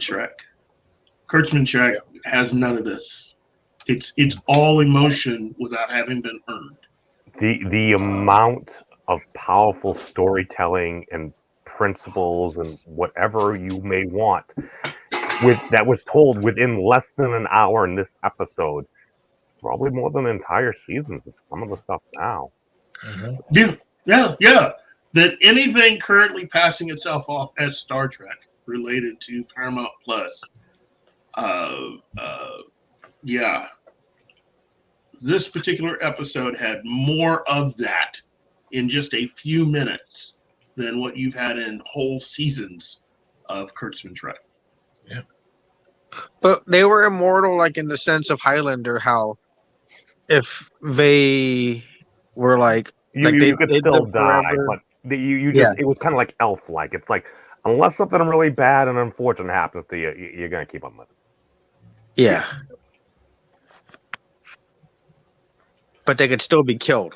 Yeah, because like the shadows could be killed and the Vorlons, and then even Lorien, he felt pain after he would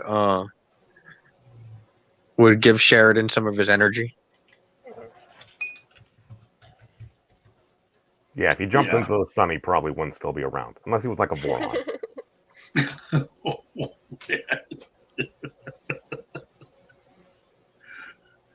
Well, look, this particular area of space will definitely be important later on, and that's all I can say right now. Yeah. But Ivanova, again, her impatience is causing her to shut out orders and jumbled Numbari. And Lorien's just trying to get her to relax, be patient, you'll be there.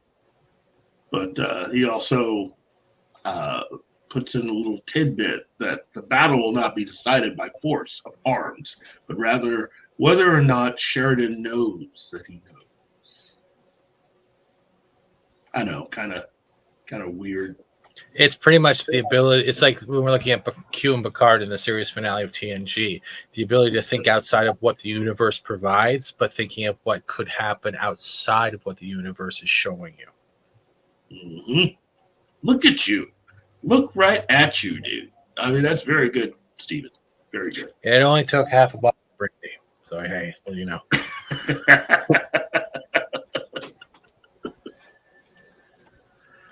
But, yeah. It's, let's see. The fleet gathers in Coriana system, and Sheridan notes that while it's not bad, they still can't win a straight-up fight against both the Vorlons and the Shadows. But with this fleet, they can hopefully buy enough time for the truth to set them free before they're all killed. And they have a whole bunch of nukes and asteroids. Yes. Kind of reminiscent of... Well, actually... Yeah. It worked once before. Yes, I was going to say, yeah, it's kind of reminiscent of something else. Anyway, let's see. As basically, the Centauri Royal Palace guards finally bring Morden to Malari, and Morden demands to know what's going on, and Malari gets to the point. The Vorlons are on the way, and they want the Shadows dead and anything associated with them. To prevent this, Malari is taking steps. First, guards fire on either side of him, killing the two cloaked shadows that always accompany him. Next, he orders Morden to take the shadow vessels off the island and out of Centauri space. Morden defiantly dares him. Keith, I am taking over this scene right here. This is one of the greatest scenes I have ever portrayed for anything. I'm sorry, Keith, I must do this. But all I know is Morden is brought to Londo. And he's like, what's going on here? And everything. He's like, well, very first. And he's got his two guards on either side with their super hyper pulse freaking laser guns that dispatch the shadow guards on either side. He's like, yes, we cannot have any shadows or anything associated with them here. The Centauri the Vorlon planet killer is coming. And he's like, yes, none of your Centauri ships can deal with any of our shadow ships or anything. He's like, what are you going to do? Destroy them? They're going to take flight at any hint of a threat. He's like, what are you going to do? Blow up the island? And Londo takes a moment. He's like, he pulls out a detonator. And you see Mr. Moore, no! And it's freaking island! I love it. Mic drop. Mm-hmm. That is a great scene. I love the way you reenact that. That's great. That's what stuck with me. Just because you're looking at all this stuff, you're realizing that Lana's like, wait a second, this guy played me like a fool. I was supposed to be doing that to him. He killed my love. He's threatening my entire people. I have a reason to end this man. Mm-hmm. Hey, that's only really making me excited for the reboot. Scenes like this, knowing that JMS is going to be running that writer's room, and now he's had a few years to come up with even better stuff. I mean, come on, that's got to make some of you guys excited. I think people are more worried about the CW, but True. But you know what? At this point, I mean, Warner Brothers, as I keep saying, they're going to go through a few things before the show winds up airing. And I have a feeling that some of what we don't like about the CW might be in the process of being changed. So rebranding would help tremendously, and if they started off with the brand new Babylon 5, that could help them too. That would be great. That would be genius. That would be the smart thing to do, the business sense thing to do. because like there's Babylon 5 fans everywhere. Mm-hmm. And rebranding this new WB network. Be smart. And putting it on the CW would is make it. Sorry. Oh, I was just going to say, placing it on the CW would make it truly must-see TV. Not that you couldn't do that with HBO Max, but it would mean so much more having it on the CW because, again, as David Zaslav himself has said, you know, he's a guy that's into bringing all parts of Warner Brothers up, not just keeping certain parts down. And for all intents and purposes, CW's ratings as a whole suck. So what you're saying, Keith, is he wants to bring the format of No. Give me money. Wait, are you saying he wants to use a space station as his flag? Yes.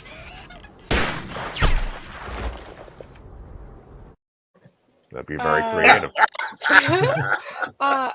But that's what I mean by rebranding, like not using the quote CW. I don't even know what it stands for. crap works. Right. But calling it something new and different and launching it with Babylon 5 would be smart. That's good business. And it's essentially the same network, but with a new look. Yes. I mean, and a new mandate to actually go out and try to get some quality. Yeah. You know, Especially like half I mean, CBS, half Warner. Well, I don't know. Well- We should maybe come up with names and start spamming them. You know, whatever. I don't think it matters at this point, as long as it's not that tarnished name. It's called the Babylon 5 network because like it's Right. Channel 5 here. well, and that's the thing. CBS has its own problems at this point. You know, I don't think David Zaslav's really caring what CBS has to say at this point. You know, No, I'm sure Zaslav he's- is in there like the way the Discovery app is now wanted by everyone. It's because of one of those great things. He wants the same thing for wherever he's put. Mm-hmm. That's it.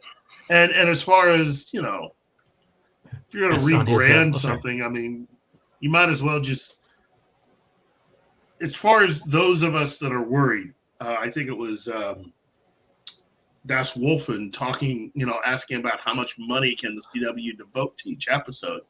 The thing is, technologically, we've gotten to a point where you can see spending even a cheaper amount of money on your budget for whatever you want to do, how you can still get a lot of quality out of it and not spend as much per episode as what they would drop on a normal quote unquote episode of Star Trek Discovery.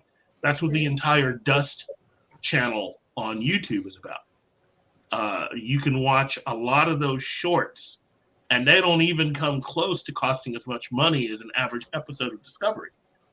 So if you can do that, just think of what you could do if you had somebody that was actually smart enough to not only provide well-written entertainment, but they were smart enough to know exactly what they were able to spend and how to wisely spend it to get more quality out of what they create, which technically is what the original Babylon 5 did.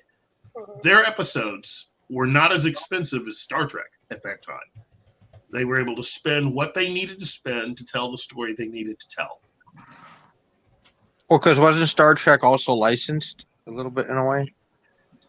It was, but I mean, Babylon 5's per episode cost were way lower. And that's what resulted in how they were able to film episodes the way they were. And basically, they just used a lot of techniques to save money. Like, this is a good example. This scene right here. You notice where they're standing.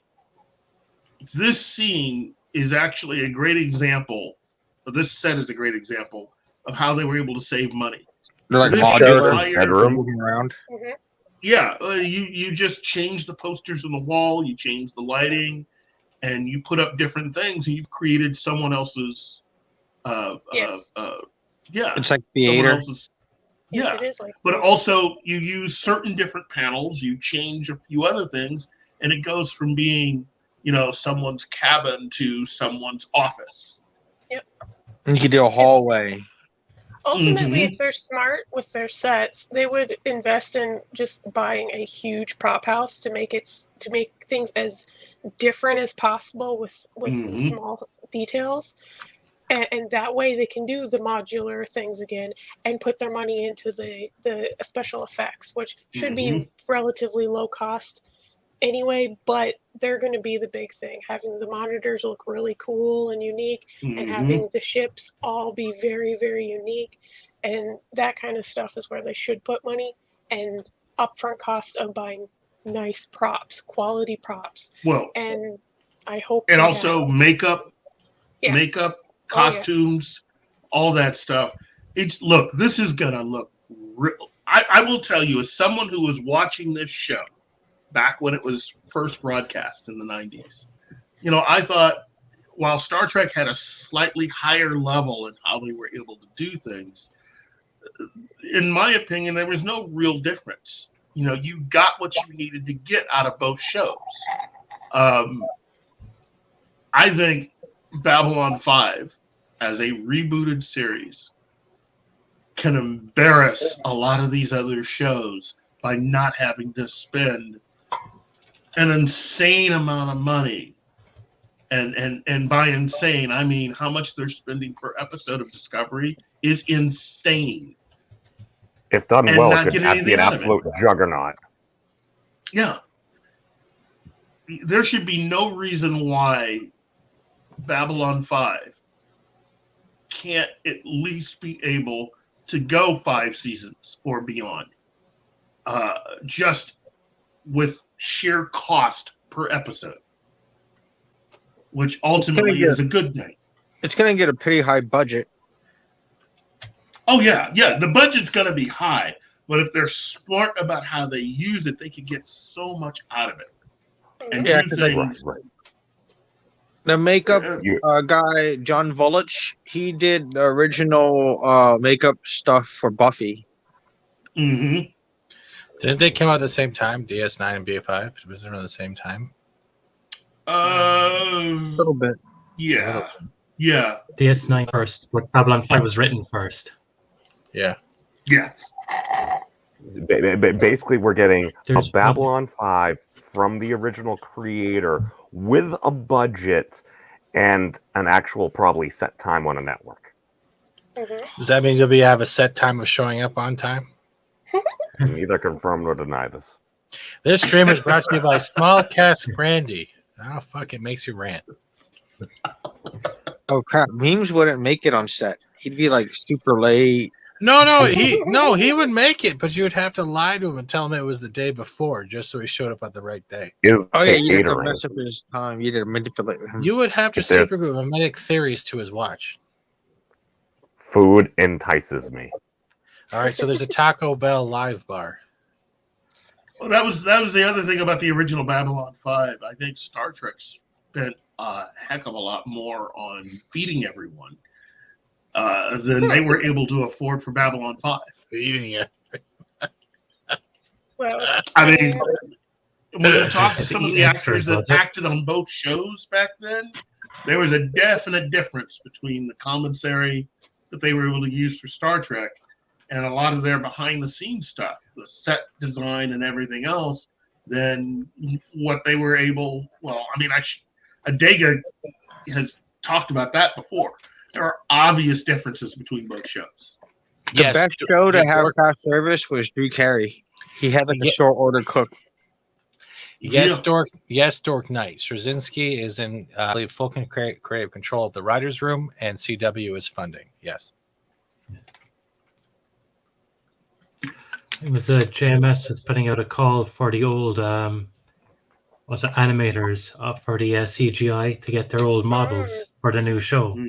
This is before he announced it, because he said this is the good thing. I'm looking for the originals so we can work with them, and he wants to work with a lot of the Wait. old- He's bringing back some of the original crew and stuff? How dare you, JMS? How dare you attempt to be the Nick Fury of the sci-fi community? Well, he's not just doing that. I'm hoping that he does what he did with some of the planning and design for the original Babylon 5, because they were able to use the JPL at NASA to help them design some of the things for the original Babylon 5. That's Dude, the James Webb is up now? Dude, if this goes several seasons, like, we could have some images for the James Webb. Oh, it's so much fun. And they were hello, interested in the Louis spacesuits and the helmet design. I've been waiting for an upgrade on the view screens that they have. To play better Fortnite. Oh, that'd be kind of awesome. Okay, you were gonna say? That'd be funny. Oh, I'm having a bit of a moment. So essentially, the SpaceX design, which is fucking incredible, they could actually mimic in real. Sorry. I just want them. I just really want them to make sure and have Alessi products in it, because they're beautiful and whimsical. And look at that! It's genius and timeless. It's a little dragon. Shiny. Oh, and it's dragon. PD Rich, I agree. I like both series because they're both good in their own way. DS9 is definitely one of the best Star Treks out there. There's so much to be gained from doing this. And if you do it smart, then you'll get a lot more out of it than you could have ever imagined. You know, again, there are a lot more Babylon fans now than there was a couple years back. If you do this the right way, you can triple, quadruple the number of fans out there. And if you give them smart writing and you bring us quality in terms of the direction and the storytelling, yeah, this is good for everybody. Well, that's the thing, Keith. It's like a lot of the folks that maybe have a slightly different outlook on life and stuff. Babylon 5 was, dare I say it, especially for the time, quite a progressive show, done in extremely elegant way. That's the thing. Whatever you do it awesomely. I'm sitting there, I'm like, wait. I'm like, I didn't even think about that. That just seems so natural. And you touched upon so many very serious issues, whether it's religion, sexuality, this or that. As long as it's done well and you keep it within a great story, this is how you actually open people up to different ideas and be like, I hadn't considered that before, but I saw a Narn and this happened. And apparently somebody's enjoying some gore. Oh my God, it's Jim Carrey. Dude, his new mustache is so powerful. Yeah. I have to say that if he can at least get back half the writers that he originally had on the first version of the show, I personally will be happy. But if he's also able to reconstitute and bring in a lot of the people that worked on the visual effects, set design, and have a massive budget compared to what they originally had, just think of what they'd be able to do, combined with a lot of the new people that have come into the business since Babylon 5 has went off the air, and just the new stuff that you could do. They are going to embarrass Alex Kurtzman easily.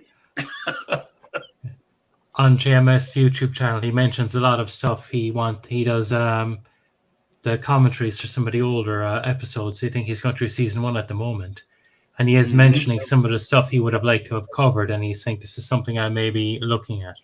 So some of the stuff he'll be covering in the reboot, he does talk about on his.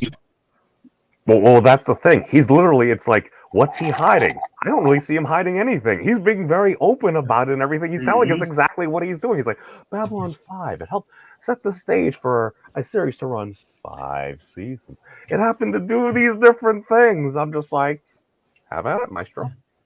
He has also said on his thing that he is not going to do check boxes because he believes in the future no one will care. He does have a Patreon too. And hello, Louise. He says, in the future, no one will care. Yeah. I think, I don't even think really he's even put a time limit on this show. Unlike the first time around, I don't think he's talking about doing 5 years. I'm thinking he's just talking about this being a show. That's interesting. So, see, that just makes me wonder if the whole timeline thing is what they'll do.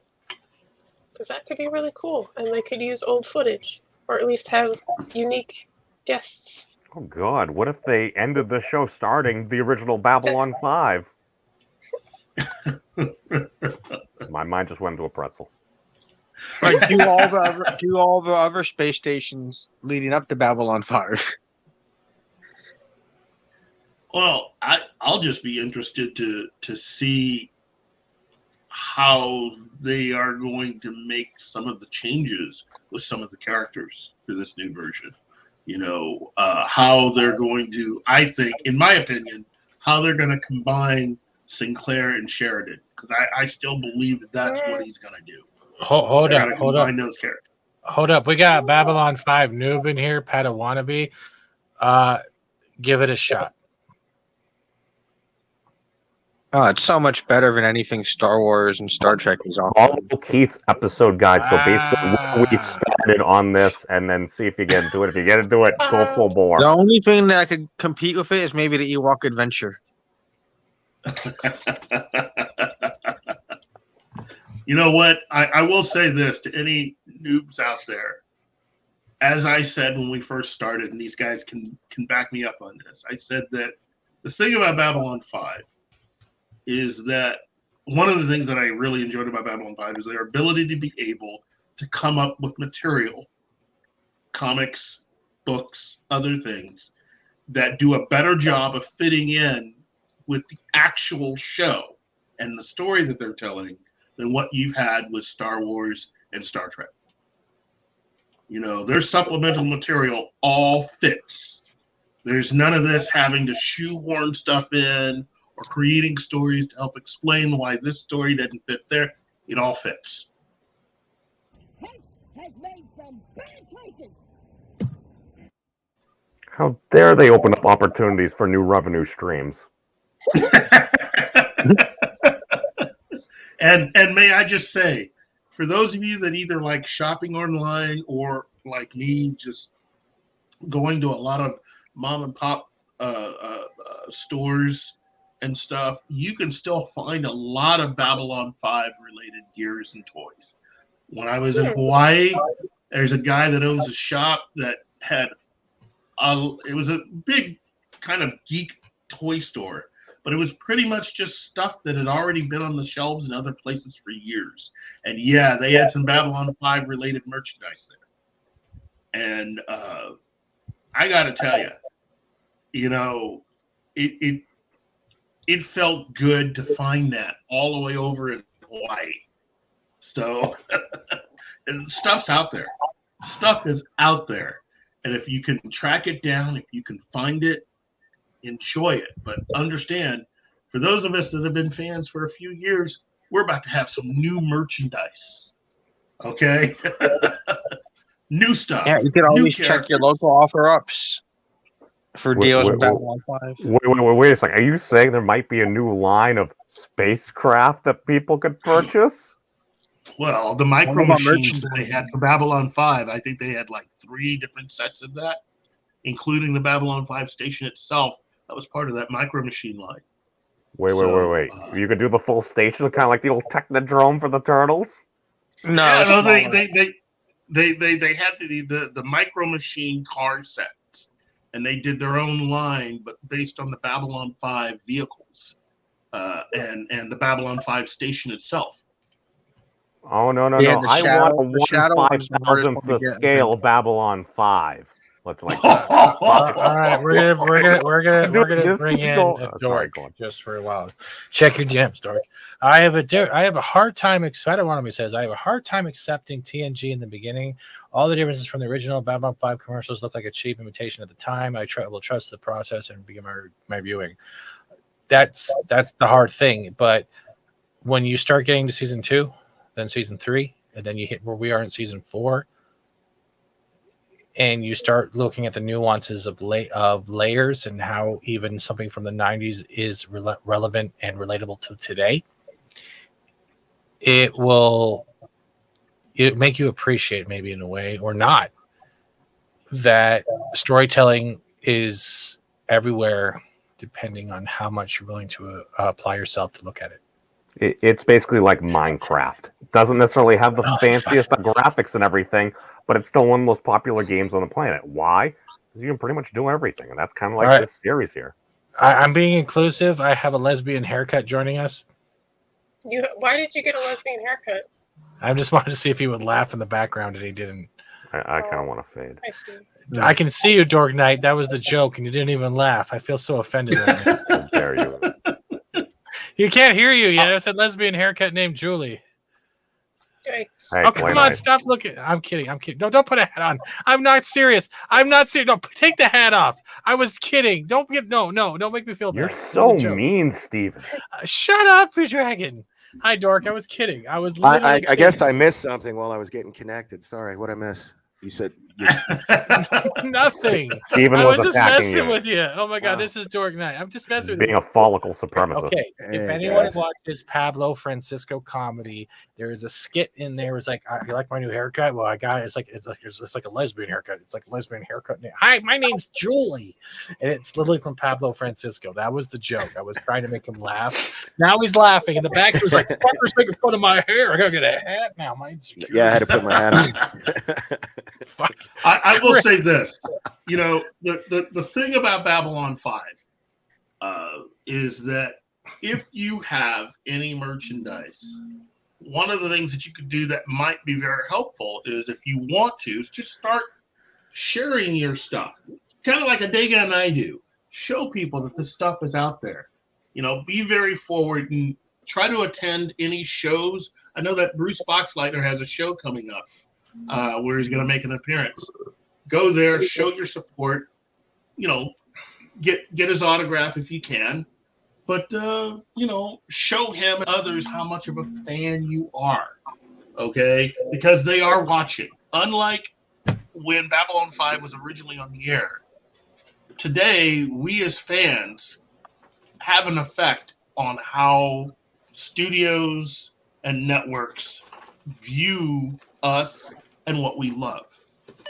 So show your love, show your merchandise, and have a good time doing it, you know. Hey, Joe, that was Keith from Pop Culture Minefield with your moment of wisdom. The more you know. Show your swag. Like a bantha. There you go. Show your swag. That's the way to do it. Because I think that was the problem before. So not a lot of Babylon 5 fans and swag ever made it into, you know, the normal space. And with the exception of the Drew Carey show that spent time making fun of Babylon 5, you know, oh yeah, trust me, there were episodes where they not only brought it up, but they did it in a way to make fun of Babylon 5. So I think if you're a fan, just show it. You know, be as fearless as those that are Star Wars fans and Star Trek fans. You know, let's make this entire experience something to remember. Drew Carey was funnier when he was fat. Well, he's It's kind like Jonah of Hill. That's why he got fat again. So, Dork, do you watch Babylon 5? Oh, I mean, it's been a few years since the last time I saw it, but I watched it, you know, like in reruns, like so not during the original airing, but like shortly after, and like early 2000s, I guess. And then my buddy Eric, who's a huge fan, who got me into Farscape, is like I just happened to be watching an episode of Babylon 5 when he came over. He's like, "Oh shit, I didn't know you like Babylon 5." I was like, "Yeah, man, it's been like shit almost 20 years. So I figured I'd rewatch it." And he's like, "Have you ever seen Farscape?" And I was like, "No, you mean the one with the Muppets?" And he's like, "Yeah, you know, it's great." And I actually love Farscape too. So, but no, being a comic book guy, it got on my radar. I wish I'd have seen it in real time, but that's why I was like trying to get a reminder of like what episode you guys were talking about. And it's the end of the Shadow Wars and the and I don't even fandom think is contagious. Yeah, I don't even think Garibaldi was in that episode, right? If I remember correctly. He was. Was he? I think on for a little bit, right? He was talking because it was the opening episode. I think where Lennier is trying. No, wait, that was the last episode. I don't think Garibaldi was in this one. Yeah, I don't think he was. I bet. Fuck, man, I haven't seen. I haven't seen it in years.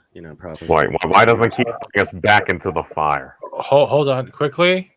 Thank you, V-Star, for recontinuing your membership. Pod Racing Palpatine, thank you for continuing your sponsorship. And here you go. Yes. Yes. I love it. I love it. We're all going to hell. Boba's already there. So I'm still working on my new setup. I finally got one of these things here, and then I moved into another room. I've got to finish my stuff back there, but I got a new ring light. Hopefully it all looks and sounds better. You look as pasty as always. Oh, well. Wow. Coming from Canadian, I can say that. Okay, I like that one better. Well, I'm still working on my setup, which is the reason why I still have the green screen up. But trust me, I'll hopefully later on we'll be able to unveil my new setup. So, speaking of new setup, I don't know where to put this. It was given to me as a present, and it was called a letter opener. This is not a letter opener. This is a weapon to kill somebody with. Do you see this? Ouch! We here, Fat Steven, do not believe in violence. Look at this. It's supposed to be a Spider-Man letter opener, but this is a weapon of how sharp is it? Because I have a mini sword as well. It's really, really sharp. I got a batleth hanging up on the wall over there. I could kill somebody with too, but then hang it up with the batleth. Yeah, well, I like using it because I do use it as a letter opener. The batarang? Huh? I actually have a batarang over there too. But the Klingon. It's a Klingon weapon. I like collecting fake weapons, but I keep getting them, and they end up being like I could actually use them as weapons, type of thing. It's weird. Can't even take actually, conventions anymore. I threw batarangs. I did really good with. I don't know if you guys saw it with the Salty Nerd crew. We went to like an axe throwing place, and they had batarangs, and they were like, "Oh, we got to get Danny these to throw because the whole Dork Night thing." I was surprisingly good with them. We took a bunch of pictures and video. It was a lot of fun. So I'll have to buy some of those soon. And Meme says, "Memes, how much time do you got left?" A little bit. How much is a little bit? Like 10 minutes.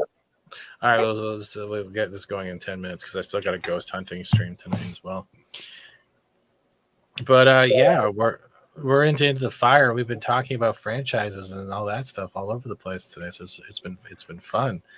But the one thing that brought up with me with this whole imagery, Keith, maybe you can fill me in. Diego was trying to find it earlier. It's like, what is the imagery behind the Vorlons using the veiled woman frozen in ice? That is a good question. God. He is not a mall ninja, no.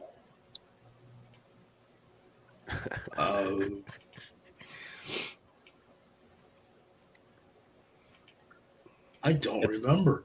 Yeah, neither do I. We can't find it. That was like a Lady of the Lake reference. Because we had already had like Excalibur and King Arthur and stuff like that. You got to go to Twitter and jam us directly. I don't have time for that reply.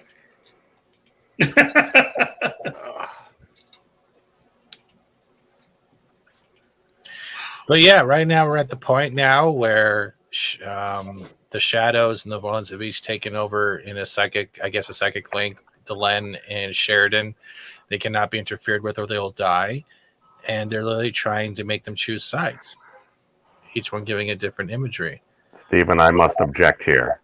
We totally skipped the part where they're there and frickin' was it Ivanova is hauling ass there, and then all of a sudden the Shadows appear, and you're like, oh my god. And it's like, oh, the Vorlons appear. Mr. Lennier's like, they're heading straight for each other. It's like, they don't even care that we're here. It's like, how dare you? And Sheridan gives the order. And he just starts blowing up those asteroids with nukes. It's like, oh, they look very angry. And so they start engaging, and they're doing the memes. The correct term is Captain. Yes. Oh, they're pissed.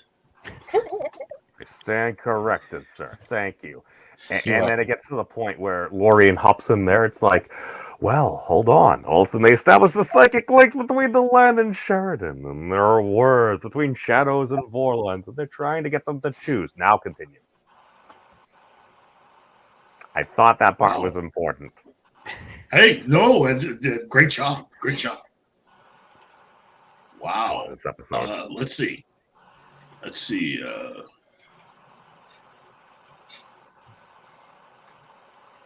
Okay, so jumping back with Vir and Londo.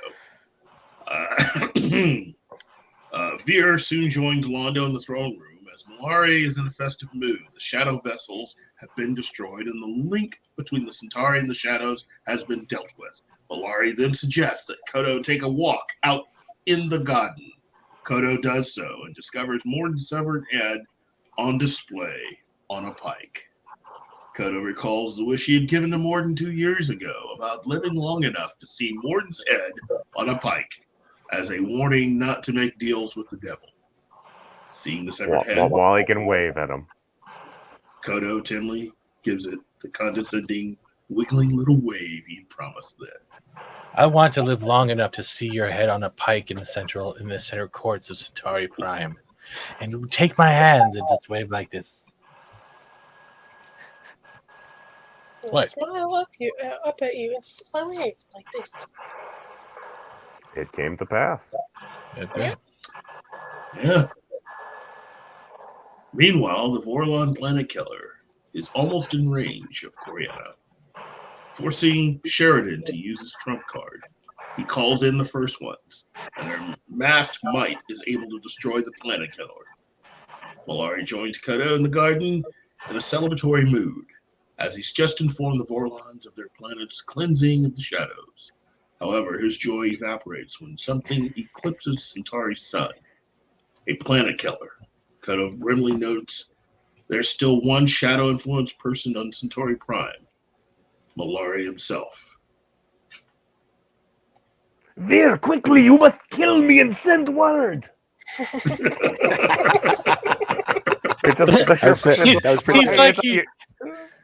This last episode, Vir's like drunk off his ass, and he's there like, Londo, I can't take it. All I see is his face last night.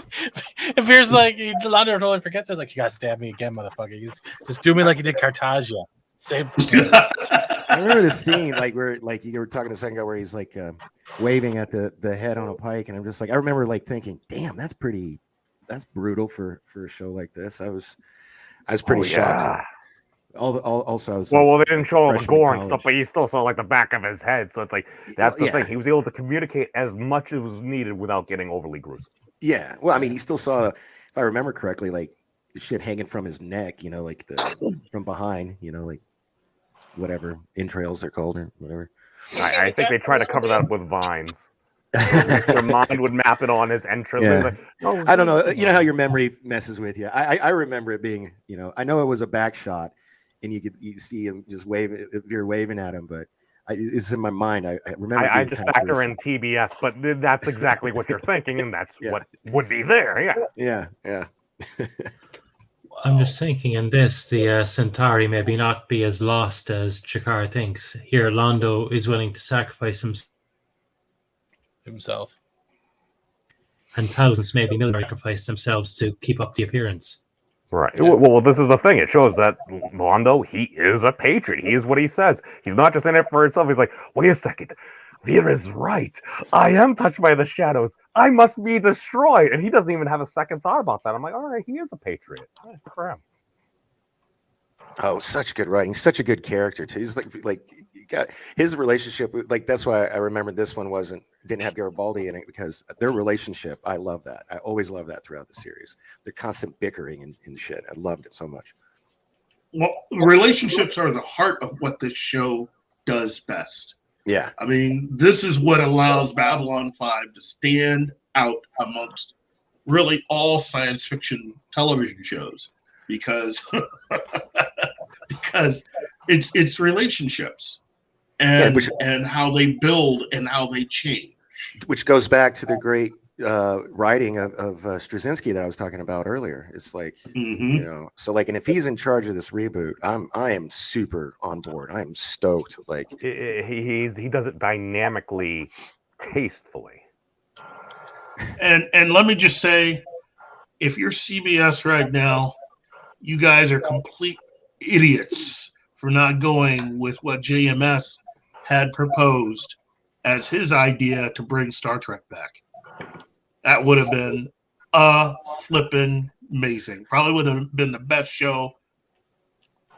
Well, ever. anything would have been better than what we're getting Yeah. Yeah. Let the maestro weave his masterpiece. My question is, have the shadows always influenced this entire, like Earth and Minbari and the others by the Vorlons? I don't think so. No, yeah, the shadows were gone. I mean, they were asleep. Yeah, so pretty much what we're seeing is when the shadows awoke, they went after the weaker races, or what they deemed the weaker races. So when Centauri started making the deal through the human atrophies, let's say Mr. Morden or whoever else, that's where the weaker races were then dignified. And yeah. I think it was more of a time scale thing where it's like the Narn started had some shadows kind of come there about 1,000-ish or so years ago. And then there were some kind of things like either on the moon or Mars. It's like, all right, there's some things developing here, but they wanted them to get to a certain level of technology. Yeah.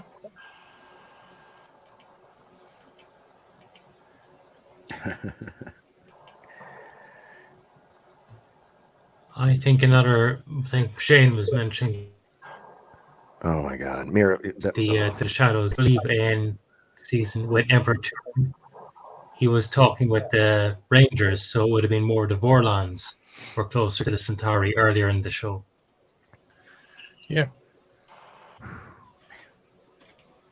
Wow. Get the hell out of my galaxy. Oh, there's just so much with this show that is just amazing. You know, from the first episode to the final episode, and they just it always tripped me out how like, oh gosh, what Ivanova was like not in the final season, but she was in the final episode. Right? Well, yeah, but there's a reason for that. Yeah, like the story I heard was like they thought that they weren't going to get renewed or whatever, and like so he skipped to the final episode. Yeah, they condensed a lot of things into like the yeah. Okay. Yeah. And they ended up getting renewed, but like something happened and she didn't. Maybe she got another job. I don't know. I don't remember the whole story, but I went down that rabbit hole. They do wrap up her arc really well. So at the very last episode, when you learn more about how things transpired after the whole Babylon 5 story, it makes sense. It's quite interesting, and it's almost her conclusion is what you'd expect at first, but then it kind of takes a turn. So that's interesting. It's worth rewatching. Well, but also, as I said before, one of the other strengths of Babylon 5, unlike Star Trek and Star Wars, is that the actual stories themselves help to actually fill in things. And as far as Ivanova goes, her story actually has an ending that is very appropriate once you get past the rest of season 4. Yeah. Basically, when you get this particular issue, or at least find this story, amazing stories, it actually has one of the stories that they use at the end. And then there's another issue of Babylon 5 magazine that also features a story about Ivanova and one of the other characters, and their ending. I'm trying to be vague about it for those that still haven't made it this far yet. So thank you. But that's the great thing about all of the books that tie in, especially the books that they released after the show is off the air. They give you even more information about the final episode is like a 20-year time jump. Okay. So they have books that kind of fill in that gap. What about I was asking this earlier in the chat before I joined. Didn't they do like 2 or 3 movies? They did about 4 or 5 films. Oh wow, okay. And those took place. And then they had a pilot for a brand new show that when it was launched, JMS was begging fans to watch so they could do more. And nobody really watched. And it was called Babylon 5 Lost Tales. Oh. And what it was a way of keeping Babylon 5 going. But without having to bring back the entire cast at one time, you could tell separate little stories within the whole of the Babylon 5 storyline, as established now with the new movies. So now you're not just talking about the 5 years of the show. You're talking about even stuff going all the way back to stuff like In the Beginning and all the way forward, like the sequel television series. So you could tell these little books tales. tie into that, to these movies that you were talking about? Some of them do, but a lot of the books just tie into the 5-year period, telling stories. Like, for instance, the character of Marcus was actually introduced in the books before he ever came on the series. So, and that was during between the first and second season. And so you didn't actually see Marcus until towards the end of the second season, going into the third. Uh-huh. But I mean, that's what happens when you're able to plan stuff out. You can then start introducing characters and concepts and other things in the books and in the comics. So, basically, the EU. Imagine having a plan. Oh, you. Well, that's the great thing about Babylon 5. They did a better job of having everything tie in better than Trek and Star Wars. Oh yeah, no, like Straczynski's like, okay, Star Trek or CBS or Paramount or whoever, you're not going to let me tell the Star Trek story I want to tell? Okay, let's reboot Babylon 5. I'll tell it there. And I'll whip your ass. Now he says that's not what he's aiming for, but I'd like to believe, Yeah, he's putting out the best product for Warner Brothers that he possibly can, and if it happens to be one of the most phenomenal franchises in recent history, so be it. I think also the other thing is that this is his way of showing even people that are trying to do reboots how to do it properly. Because that seems to be the current trend. It's like you got a lot of people that are rebooting stuff. They don't know how to do it. They do it very badly. Well, so do you think he's going to you think he'll reboot it or continue it? Because I mean, the cool thing about, just like DS9, the cool thing about Babylon 5 is a space station. You can tell endless amounts of stories, like different things, He's already explained that. Yeah. It has to be a reboot because the majority of some of the actors, depending on how far you went with watching the show, there are characters that are left at the end of the final episode. Well, a lot of those actors who he had left in certain places have passed away. Yeah. So there's no way that you can continue the story properly because of the sheer number of actors that have passed away. He already talked about like the relationships. It just wouldn't work. It's like, how do you do a story with hire Sheridan one of without these the deepfake kids off of YouTube, and you'll be fine. That's disrespectful. I believe the way the maestro put it was, it's something along the lines of, this is basically a modern telling of Babylon 5 with proper budget and staying on the same channel. I just got attacked by my cat. Jesus. Oh, I came out. But how often do reboots get rebooted by the original creator? Like, right? That's not a thing. Yeah. That's the big difference. Is that he has the money to do what he wanted in the first place and/or additional things, which is again where I'm convinced it's going to be different timelines and that sci-fi storytelling versus different universes, because they already established that timelines cross and change dramatically through very small decisions. So I'm convinced that's what he's going to do, which is genius. I love you too, buddy, but Jesus. Oh, God. Again, I love you all too. really anxious. No, to sorry, see my this. cat was just attacking me and just wouldn't leave. Oh, sorry. Anyway. I hate when pussy does that. I also think that JMS is actually going to add a lot of talent to his writers' room, because how can you not? It's the antithesis of what they're doing with Star Trek. They had the ability to add talent, and they didn't. So He's reaching out to some of the former crew. I mean, it looks like I'm pretty sure The Expanse happens to be finishing up. So it's like, oh, look, we have these folks. If the dude from No, I was just going to ask who's still alive that could cameo. Oh, but go right. ahead. Yeah. If the dude from the behind the scenes stuff that Keith has shared with the Bela Lugosi Batman T-shirt is still around, he pulls all the strings. I'm hoping he's the boss, just for the T-shirt. That T-shirt guy. All right, Yeah, but I know. I gotta run. Take But it easy, all I know is basically Sheridan at this point, he's like, wait a second, you're sitting here, you're waiting for us to choose? You guys can't even get over yourselves and everything? Get the hell out of our galaxy and everything. And he basically lays down the law, and I forget who put it in the chat. They're basically, get off my lawn, Sheridan! And dude, oh my God, it was so beautiful, so beautiful. Solid 11. Yeah. All right, 0.5. I'll take the 0.5. All right. Dude, it's awesome. Bye, Nice James. to meet you, guys. How do you Peace get out, to everybody. play Jakar now, though? Because he was so great. You know, Daniel Kibblesmith will play Jakar. Louise X. Sparrow quickly says, I think the hardest thing will be finding the actors that won't be a bad comparison with the ones we already love. Yeah, I agree with that. Right, like I forget his name in real life, but like I was saying, Jakar, Londo, Andre Kotzelis. Yeah, oh man, those two, and Jerry Doyle. Like I heard a sad story about him. Didn't he like drink himself to death or something? I don't know. I have to look that up. We just call him Bruce Willis Light. That's an insult to him. Have you seen Bruce Willis's latest movies? Jesus. I'm talking about Bruce Willis in his prime. I'm not talking about Bruce Willis now.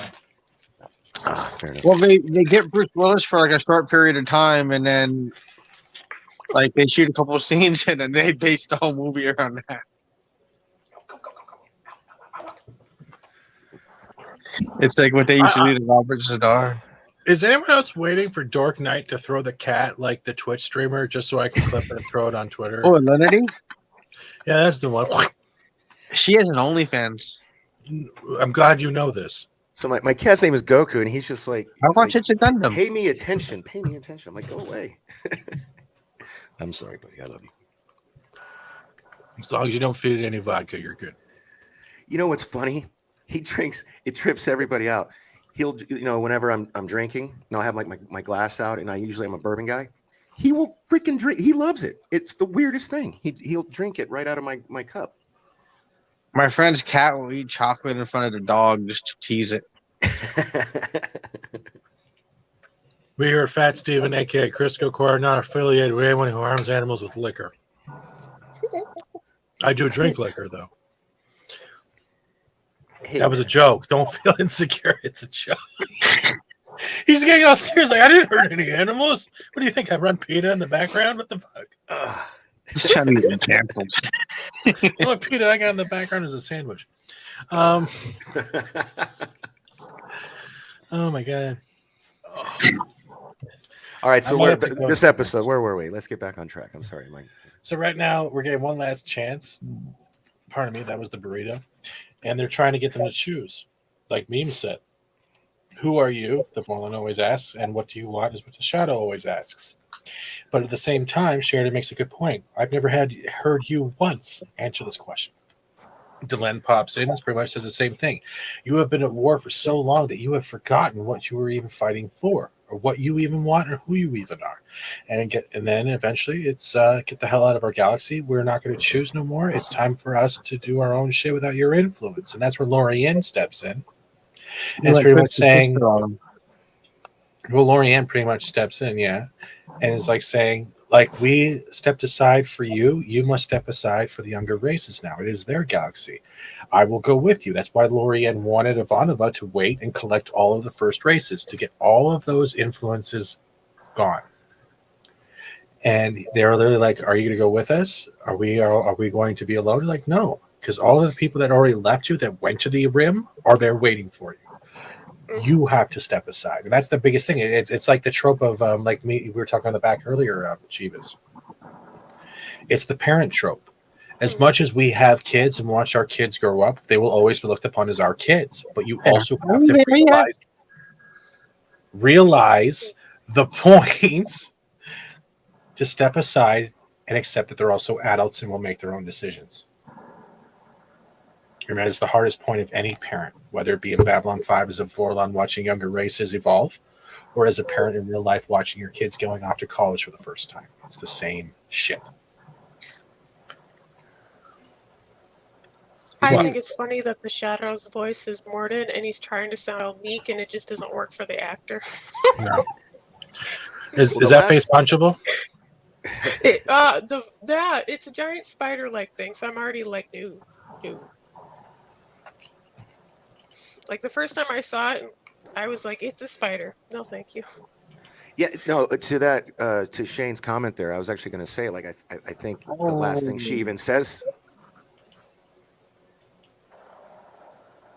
I wonder if that's part of Vorlon say in fire, because the shadows look like spiders, kill it with fire. Oh, sorry. Something started automatically playing like an ad, so that's why I stopped all of a sudden. I didn't know what was going on.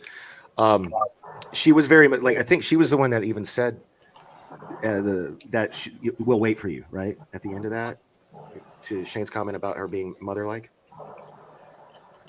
Oh. Yeah.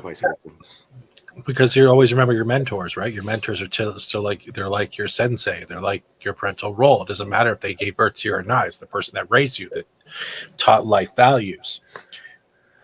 And when you're told that you are no longer needed, it's kind of hard going to a new, whether it's a realm of existence or a new life, and finding whether or not you're going to be alone in that next world. And I think that's where this whole Vorlon and Shadows shit will have to refine themselves, because they've lost along the way.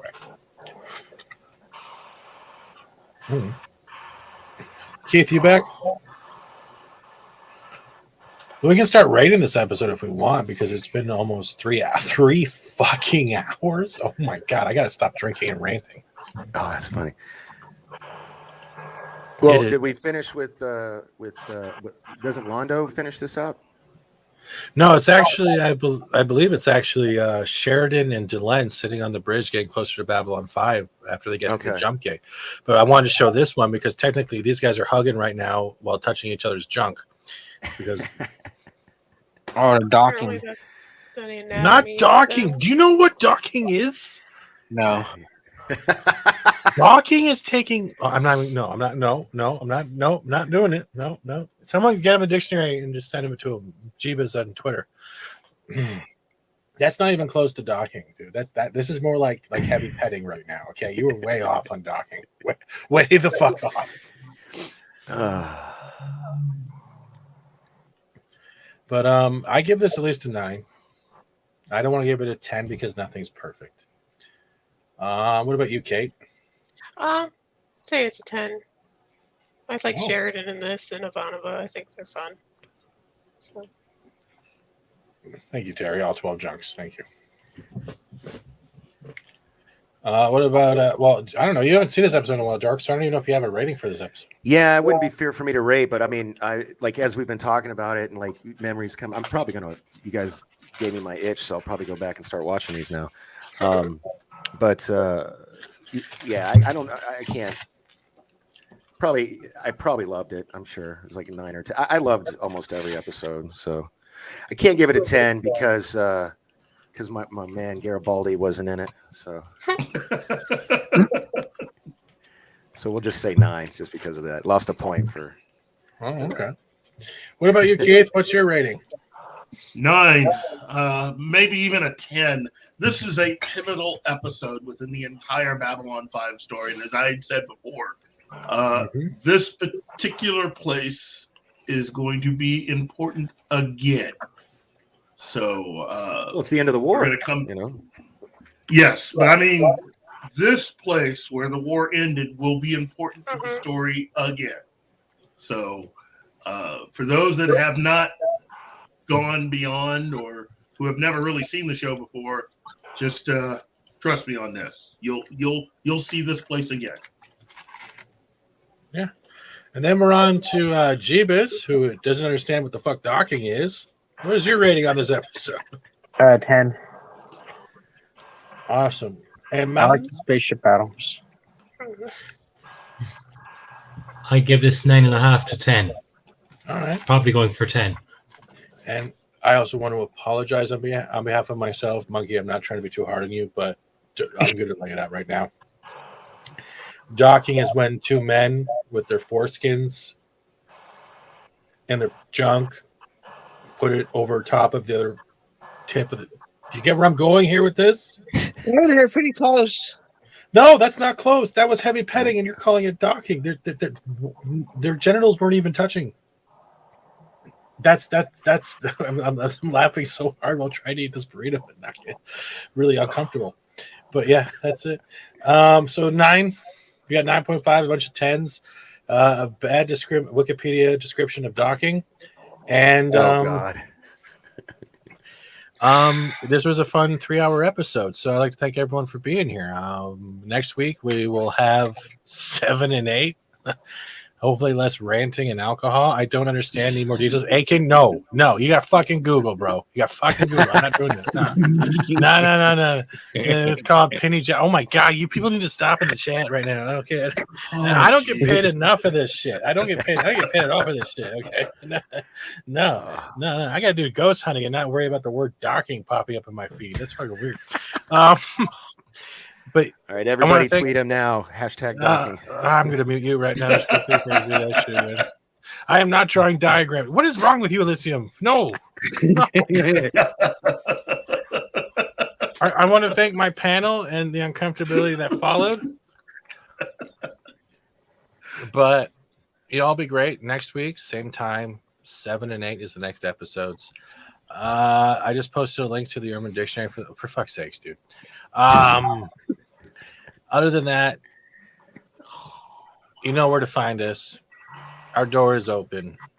I hope you had a great time, even if it's like a Bantha, like a Rancor. And with that, we're out.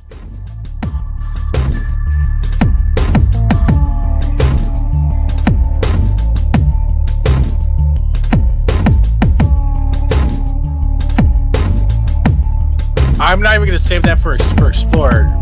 Aiken, what the fuck?